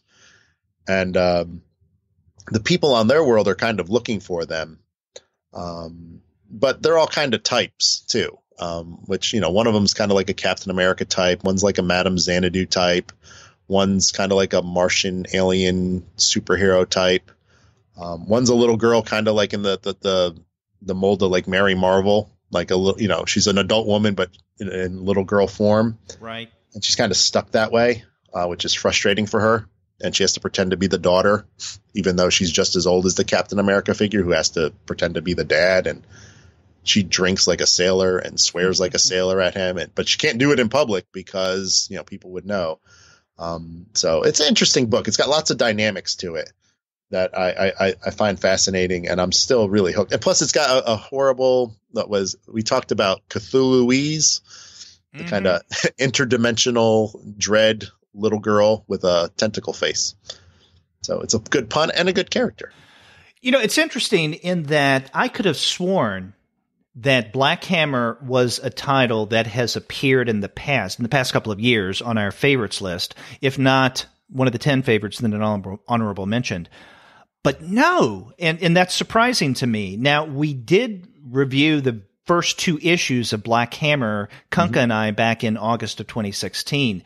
And it is a phenomenal series. I've read the first narrative arc, but I've kind of stopped there because what I'm waiting for is, and I need to get the first volume of this, of the nice, library edition that Dark Horse is going to be putting out with Black Hammer. And so I've ordered that first volume of the library edition.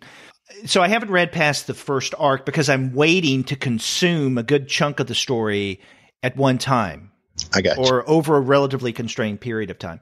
But I know that over the past year or so, Black Hammer has been many people's top or one of the top comics. It is really good, and I like what Jeff Lemire does in terms of taking the superhero genre and giving it a different spin, the way that you described it, the premise. But yeah, I'm surprised that it hasn't been on any of our 10 favorites of the past couple of years. Well, it's kind of like I look at my list and I'm going to spoil this, but I don't have any like Hernandez brothers on there and on my lists, but they're kind of like the Air in a way, because it's like you expect it to be awesome and excellent and moving, but it's there. I don't know. It's like, I think Lemire is one of those guys for me too. I just expect his books to be great, and it's like it's unremarkable because they're just so consistently excellent. I don't know. But the last title I have as honorable mention is also something we recently talked about on the podcast, and that is I Am Young, the collection of stories by M. Dean that came out from Fantagraphics. And it was, there are various stories about relationships centered on music is kind of the backdrop of each thing. So we talked a lot about this, and you can go and listen to that because it's a recent podcast. You don't even have to go look for it for very long. That's right. It's on our Beatles show. And yeah. And this to me is like, yeah. A great debut. I hadn't been aware of M. Dean's comics before, so I love this introduction, and I will definitely be looking for anything else that she publishes because as far as I know, this is the only book she has out. But it's an impressive debut. I liked how she kind of suited the art style and coloring to each story. And I don't know, they were very evocative and emotional, and she makes really strong characters in short order of time. So that's my honorable mentions. Okay. Well, the rest of my honorable mention, and I have 5 that I wanted to mention. I think I started off with just 9, but then I added one. It was a webcomic, and I'll explain in a moment. But one honorable mention is something that, in fact, one of the first texts that you and I discussed when you first joined the show, and that is Will Eisner's A Contract with God Curator's Collection Limited Edition by, of course, Will Eisner. And this was just a phenomenal package that Dennis Kitchen helped to oversee. And, you know, I've talked with Dennis a few times on the show. I correspond with him fairly regularly. He's a really good guy. And this was just a wonderful project. So we got to see drafts of A Contract with God. Then we got to see the finished Contract with God. But we also had, if you recall, various essays, notes. And it's in many ways like what we see coming out of IDW and its artist editions. Now, this came out through Dark Horse. So it's like the IDW's artist edition ramped up. Because you have additional material. You don't just have the original size draft, so to speak, of the art, you know, before it was colored. But this was good. And, you know, I gigantic fan of Will Eisner. It was good to see this. Pricey. But, you know, the only 2 IDW artist editions that I own are both dealing with the spirit. So I'm willing to pay more for oversized, expensive Will Eisner related work. Hey, I hear you. I was blown away by this too. I think this might have been the first episode that you were on? Co-hosted. Yeah. Yeah. I knew it was one of the first, so I guess it was the first. Yeah. Now, another book on my honorable mention list is something that I think it was Gene discussed this with me on an earlier episode this year, early in the year, and that is Tommy Parrish's The Lie and How We Told It. And it was a really interesting story. Now, Tommy Parrish, I don't know if it's Tommy or Tommy, you know, has contributed pieces to Now. But this was a longer work, came out through Fantagraphics, and it's about, you know, a couple of characters who hang out, go to parties, go to bars, talk. And so it's not the most, let's say, action-packed or exciting of narratives, but, you know, that's not what Parrish is in the game for. One of the things that really impressed me about The Lie and How We Told It was Parrish's art style, which is unconventional in terms of color, kind of splashy at times, and how Parrish brings together different colors in a painterly way. And it's a challenge to read in many ways, and that's one of the reasons why I like it. I think it's out of the ordinary, and it's something that I would expect will be, or at least excerpted, not the entire thing included, but excerpted in, at least I hope, next year's Best American Comics. Yeah, I had not read this, although I have seen Parrish's stuff in Now, and I agree. I'm looking at the preview right now. It's gorgeous. Looks like a Matisse, like that color, that kind of fauve color scheme. You know, very striking. Yeah, I mean, you know, there is something, I guess, impressionistic about Parrish's art style. I use the word splashy, I guess, in terms of, you know, putting colors down, kind of splashing them down. Another title that I'm including in honorable mention is Jeff Lemire and Andre Sorrentino's Gideon Falls. I love Jeff Lemire's work, like Black Hammer, but it's not often that I really enjoy Lemire's work when he's only writing and not doing the illustration. So it's interesting that on both of our honorable mention list, we include things that Lemire writes but doesn't illustrate. So with you, it's Black Hammer, that Dark Horse title. With me, it's Gideon Falls coming out through Image. I need to pick up Gideon Falls. That's one I'm waiting on the trade for. So it's kind of like the reverse of Black Hammer for you and I. Yeah, it is. And I think the first trade of Gideon Falls has just come out, or it's about to come out. I think you're right. I haven't gotten to it yet. I know it's soon, if not already. Another honorable mention title, and this also is from one of our monthly manga shows, and it's also edited and translated by Ryan Holmberg. So the second mention of Holmberg on this show is Tadeo Tsuge's Slum Wolf. Now, Shay and I have discussed Tsuge's work in the past. 3 years ago, maybe, we were reviewing a collection of his stories that came out through Drawn and Quarterly called Trash Market. We have similar collection of stories in Slum Wolf. It seems to me, and it's been a while since I've read Trash Market, but I got the feeling in reading Slum Wolf, which came out through New York Review Comics. And by the way, that's not the only mention of New York Review Comics you will hear from me for the remainder of the show. Ooh, hint, hint. Segue. Yeah. But no, I think this collection seems to hang more coherently the stories together.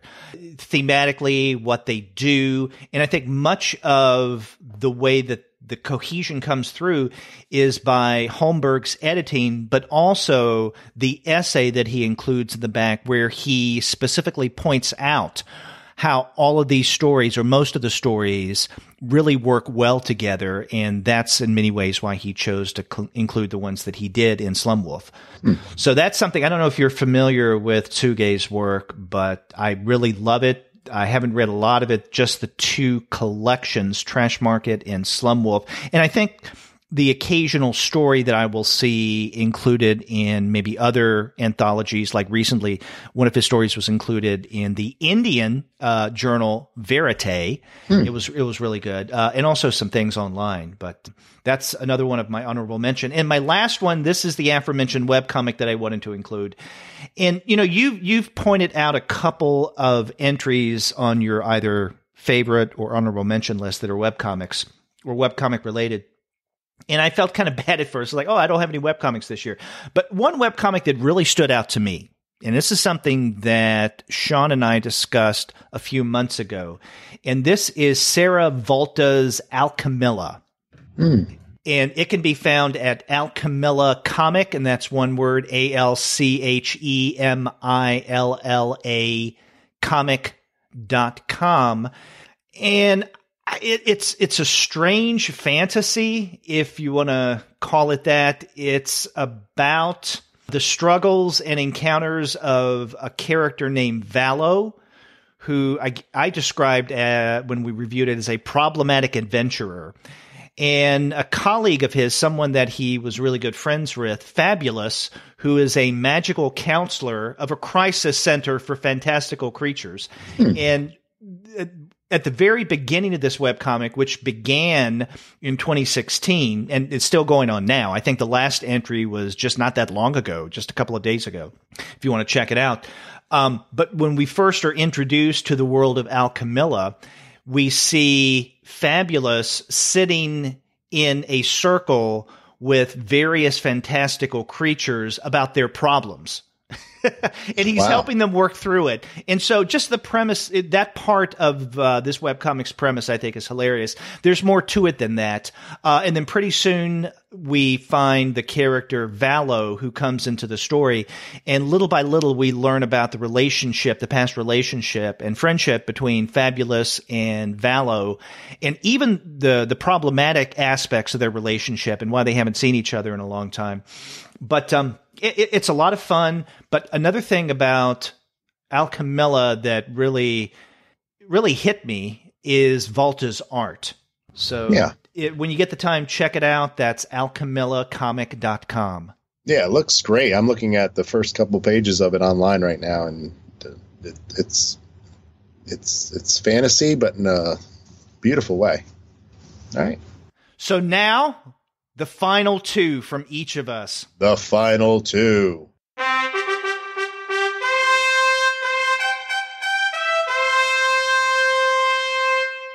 I'm going to go with Hey Kiddo by Jarrett Krozaska, which is something I don't know if I brought that up or not. I know that actually they reviewed this on the Young Reader Show. Yeah, and you reviewed it on your blog not long ago, right? Yes, I did. And this is it's a biography by Jarrett Krozaska, who people might know as the person who does the Lunch Lady comics. Those are fairly popular with young readers. And this is, the whole book is called Hey Kiddo, How I Lost My Mother, Found My Father, and Dealt with Family Addiction. And it was published by Scholastic. And this book is published aimed more at a young adult audience. But I think it works for pretty much any kind of reader. It delves. I mean, it's pretty much a straight kind of memoir about Krosaska, and he's got a couple TED Talks about this too. I think that you can listen to it in that version if you want to kind of get more context. But when he was born, his mom had addiction issues, and his father was listed on the birth certificate, but he never really met him or knew him or even looked at the birth certificate and knew his name. So he ends up being raised by his grandparents, and they have kind of addiction issues too. I mean, they drink a lot, they smoke a lot, but they're loving, they're brusque, and they do care and love for him. And I think most importantly, between the loving and the caring too, is that they eventually sent him to art school or art classes when he asks for a thing like that when he's a teenager, and it kind of sparks a creative thing in him that it helps him deal with life, and eventually it gives him a career, and he's a well-published author. And this book, I've seen this on for lists for younger readers or YA readers. I'm seeing this book show up a lot, but I was really moved by it. It's personally taught or told. It's a power. It's drawn in beautiful fashion. And for me, the thing that kind of punches me the most is that each chapter contains, the front and end papers contain actual artifacts that he talks about. So you get to see like letters from his mom. You get to see his drawings from school that he shared with his friends. You get to see like his graduation program. And to me, it's kind of like that panel in Mouse at the end of Mouse when you read it, that you finally see a picture of Art's dad. Right. Mm-hmm. When you see that, and it's kind of, it kind of has that kind of alchemical thing, like, no, this is a real thing. And this is what he actually looked like. Vladek looks like this. And it just kind of, this book has multiple versions of that. I mean, it doesn't kind of have the length of not showing you things that's in the Spiegelman book, but this, I think it works in great effect. Like it's just it's a well-designed book. I think it contains a great story, and I don't know. There was a lot, and he is fairly close to my age from the references in the pop culture stuff that's happening around him. So there was a lot in this book that I thought spoke to me personally, and I really appreciated reading it.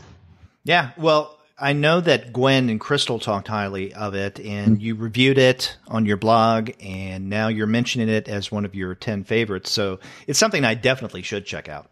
I loved it as a book. So I hope it ends up in classrooms and classroom libraries too, because I think it's good for adults and for young people, because a lot of people deal with issues like this, and they're not often brought to bear in the open. I think it's fairly common that people deal with addiction or kind of relationships, and family is kind of what you make of it in a lot of ways, or kind of maybe constructed in different ways other than just, genetics. So I like this book a lot. Mm-hmm.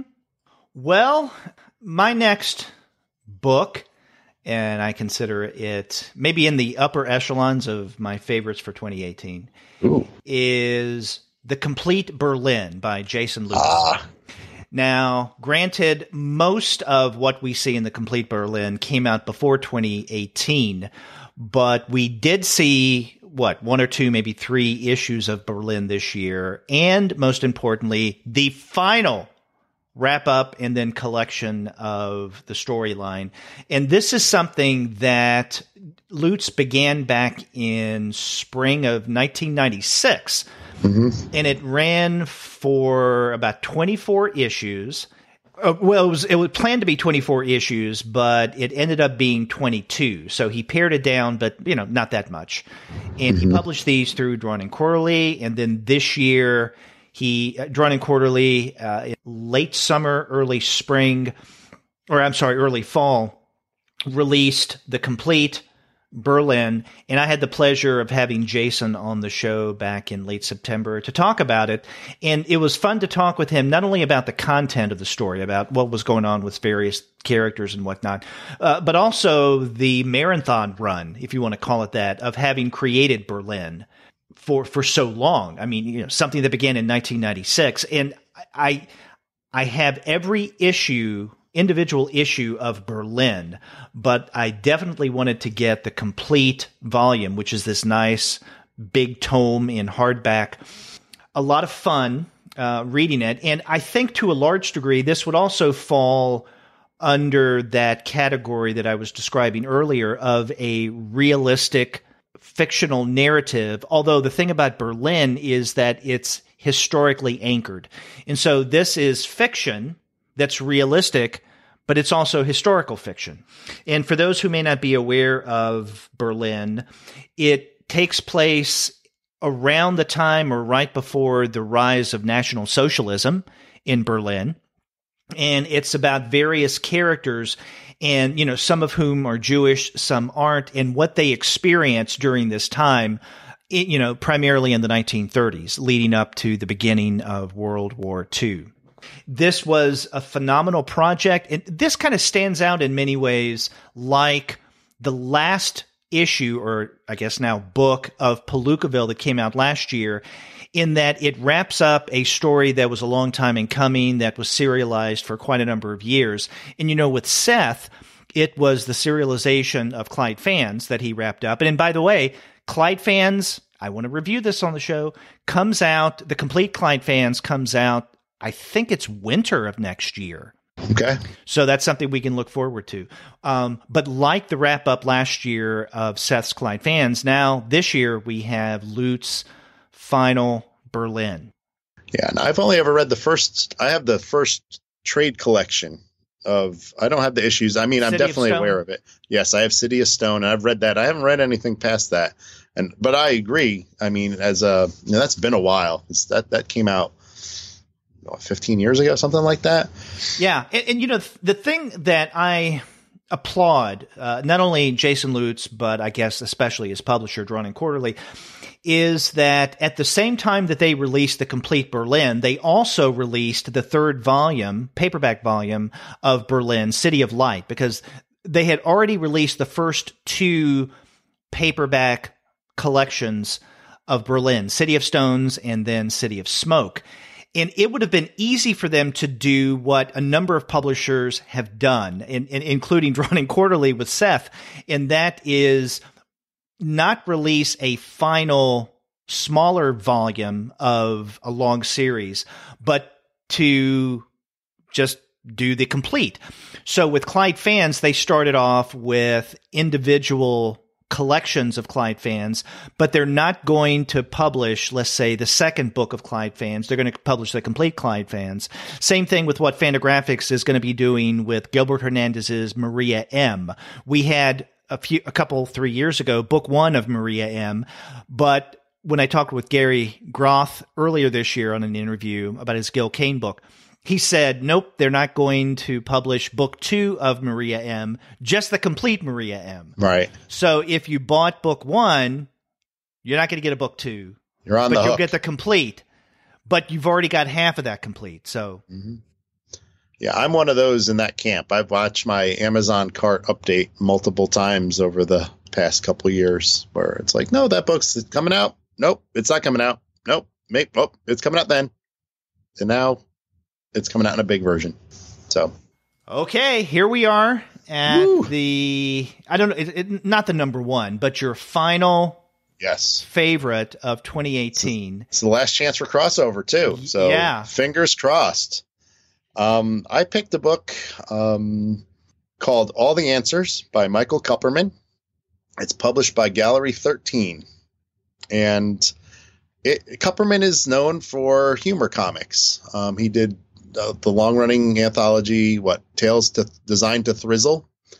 And you probably, if you've heard of him, you may have heard of Snake and Bacon, or he has a Mark Twain. I love Snake and Bacon. Oh yeah, Snake and Bacon. Twain and Einstein. I love that too. Yeah. Oh yeah, and he also has the autobiography of Mark Twain, 1910 to 2010, I think. Fabulous. So he's been alive the last 100 years. You just didn't know it. So Kupperman, he's established that way. Like, I love his humor stuff, and yeah, Snake and Bacon are brilliant. Toss me in a salad, that kind of thing.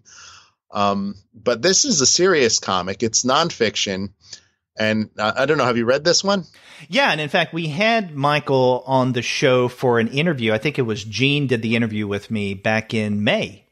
That's right. I did listen to that. All the answers came out. And yeah, you're right. It was a change of pace for Kupperman, who's known primarily for his offbeat humor.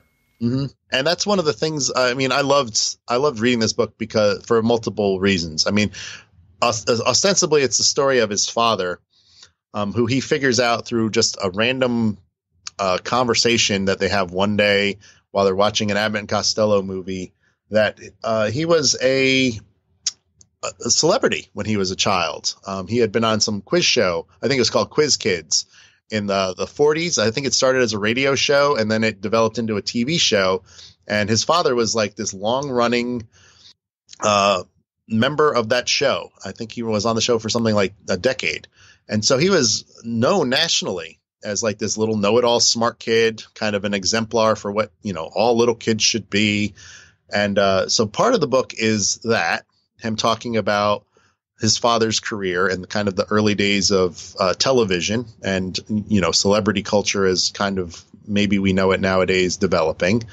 It's also a rumination on family because his father, who ended up becoming a math professor and a man of not many words or sharing, did not let him know this for a long time, for decades of his life. So this is like a big part of his life that he had no idea existed until much later.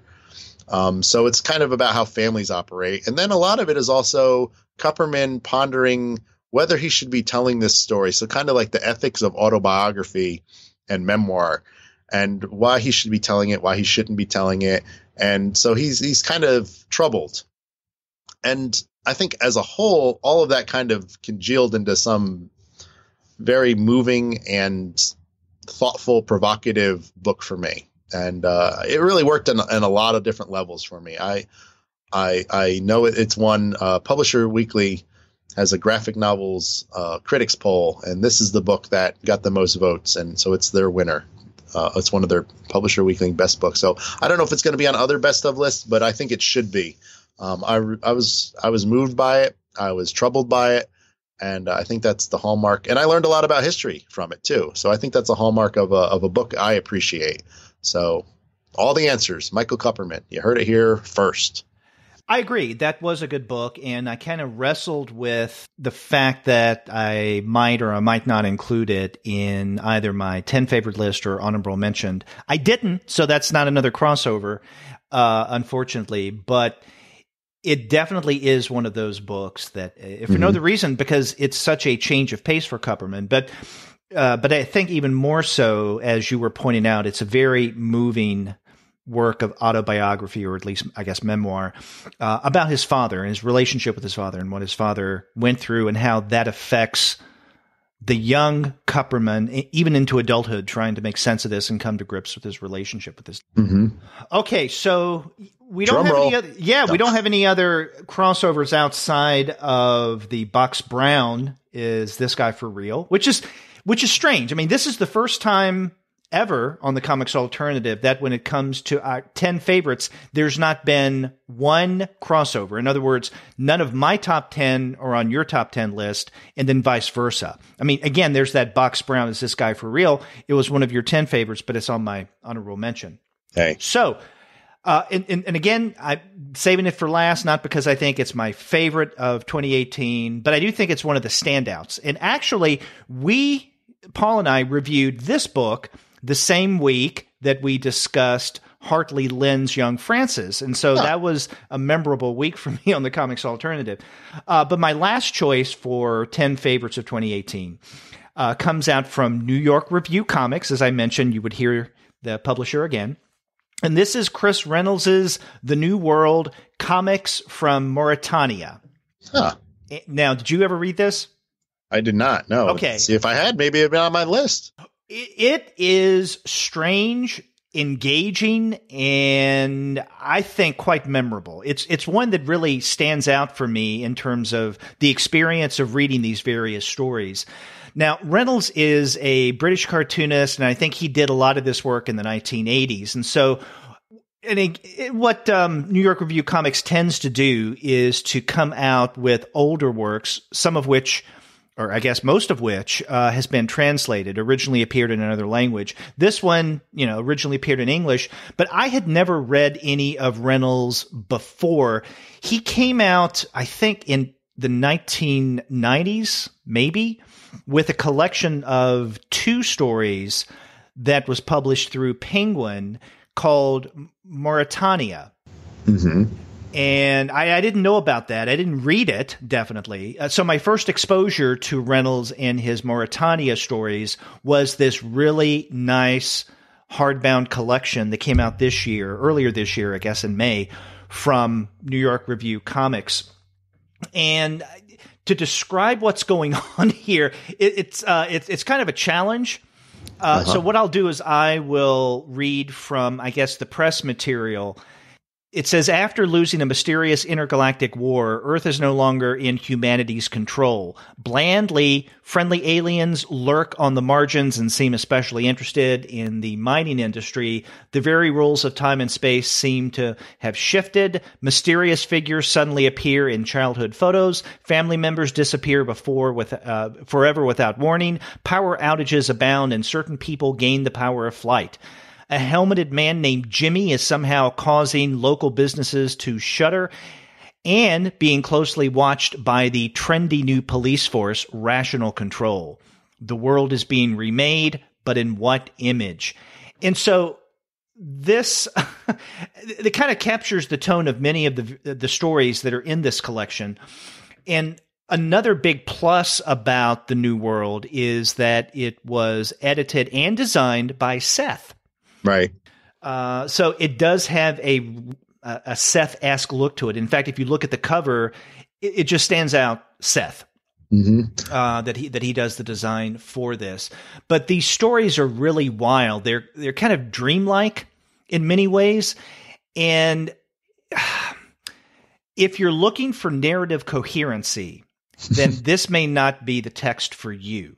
And I'm not only talking about coherency among the various stories. So, I mean, some of the stories have the same character. For instance, Jimmy, this helmeted guy, or another helmeted guy who in some ways kind of looks like Jimmy. And I can't remember. He may be called Jimmy too or something like that.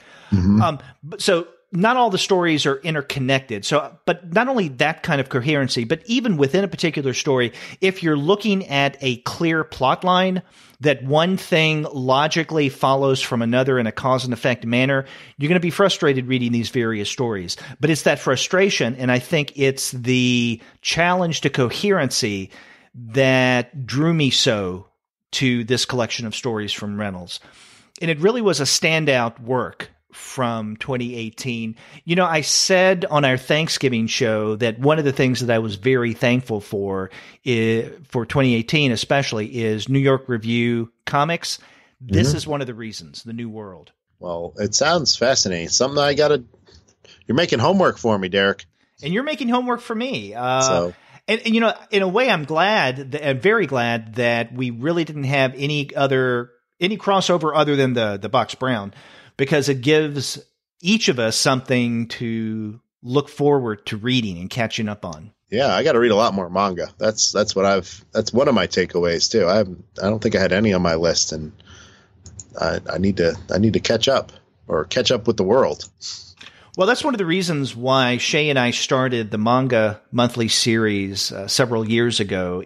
I think Shay knew much more about manga than I did, and I wanted to work with him on this manga series as a way to force myself to learn about not only contemporary manga, but also some of the older stuff as well. Well, cool. I appreciate it. I listen to them because those shows because, well, apparently not as regularly as I thought, but yeah, I learn a lot about things that I feel like I should know about.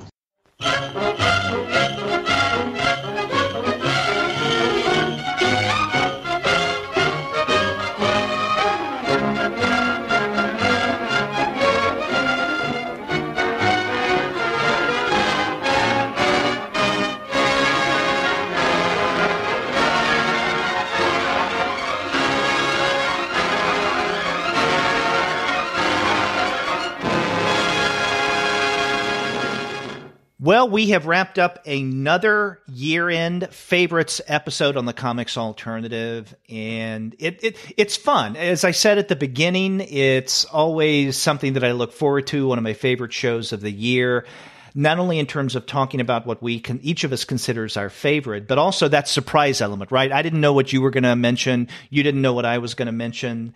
And plus, we get to discover new possibilities for reading. Yeah, this is an exciting thing. It's getting towards the end of a year, but it's also a beginning because now we have a whole new bunch of things to tackle and look forward to. That's right. So this is going to come out the week of Christmas, and in fact, I think the day after Christmas is when this episode will go up. So we hope that everyone had a happy holiday, whether you celebrate Christmas or not, that it's a relaxing week for you when a lot of businesses are closed and you can kick back and just do whatever. Maybe like reading some of the comics that we pointed out. And we will have some more episodes lined up for the remainder of the year. Like I mentioned, we still have a webcomics episode and a Eurocomics episode that will come out the week of Christmas. We may have a manga episode if I can get on Shay's case and get him to record in a timely manner. And we're hoping that our very first episode of the new year, whether it be January 1st or not, our first episode will be yet another interview with Craig Yo for our annual Happy New Yo show. The Yo Yo Yo show. Yes. So I look forward to that. It's always fun to talk with Craig. But it's at least as equally as fun discussing our favorites from the past year. And if you want to find great titles like many of the ones that we've discussed on this episode, then check out the website of our sponsor, Discount Comic Book Service. Go to dcbservice.com, and every single month you're going to find quite a variety of candidates for the best of the year at unbeatable prices. That's true. In fact, some of the titles that we talked about, that huge Contract with God Curators Collection is available for 40% off, which is a huge savings. Yeah, how much are they selling it for? $117. Yeah, I think that's what I got it for. And you may think that that's a lot. Believe me, it's a big discount. It's a big discount. Is This Guy For Real? Our crossover title is available for 30% off. I'm going to say it because you like saying it so much. Dead Demons, Destruction. The first 3 volumes are all available for 35% off. And Brazen, one of the books I like too, available for 30% off. So lots of savings, lots of great books at DCBS Service. That's right. And then after you do get your titles there, get in touch with us and let us know what you thought were some of your favorites of 2018. If you go to our website, comicsalternative.com, you'll find that you can leave us a voice message online via SpeakPipe. Or you can call us the old-fashioned way. Pick up your phone and dial 4153-COMICS. That's 415-326-6427. That's right. Or if you go there, you can email us. I'm Sturge. Actually, let's just mark that. I'm sorry. Or you can email us. We're 2 guys at comicsalternative.com. Or if you are inclined to email me, I am Sturge at comicsalternative.com. And I'm Derek at comicsalternative.com. We're all over social media, so you can communicate with us that way. We have accounts on Twitter, Facebook, Tumblr, Instagram, Google+, Goodreads, Pinterest, YouTube, Slack, and Discord. You can subscribe to the podcast through Apple Podcasts. You can stream us on Stitcher. You can also find us on Spotify, on TuneIn, on iHeartRadio, and on Google Podcasts. But you can find every single one of our podcast episodes, as well as the reviews and comics-related commentary that we post on our blog, simply by going to the website, comicsalternative.com. We are everywhere.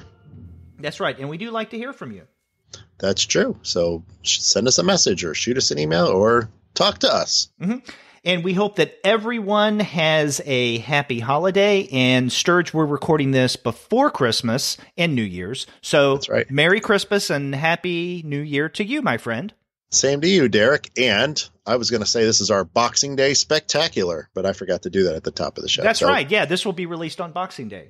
So happy Christmas, Merry Christmas, Happy New Year to everyone, to Derek and everyone. Exactly. And to our British listeners, Happy Boxing Day. That's right. Yeah. Until the new year, I'm Derek. And I'm Sturge. Take care. Peace.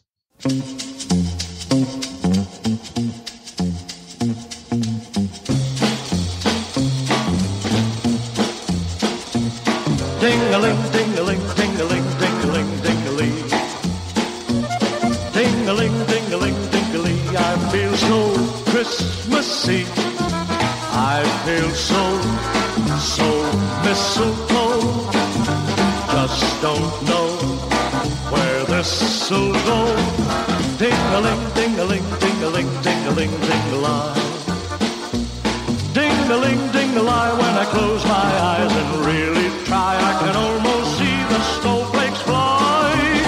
Ding-a-ling, ding-a-ling, ding-a-ling, ding-a-ling, ding-a-ling.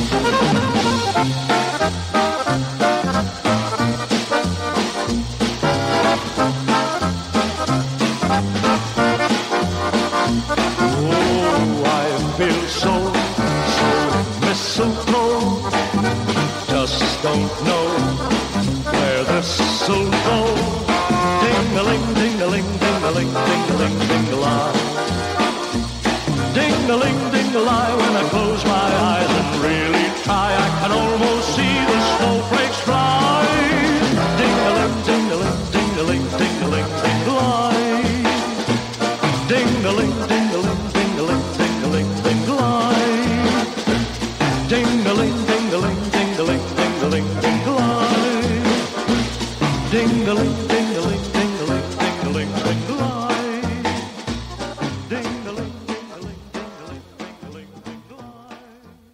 Merry Christmas.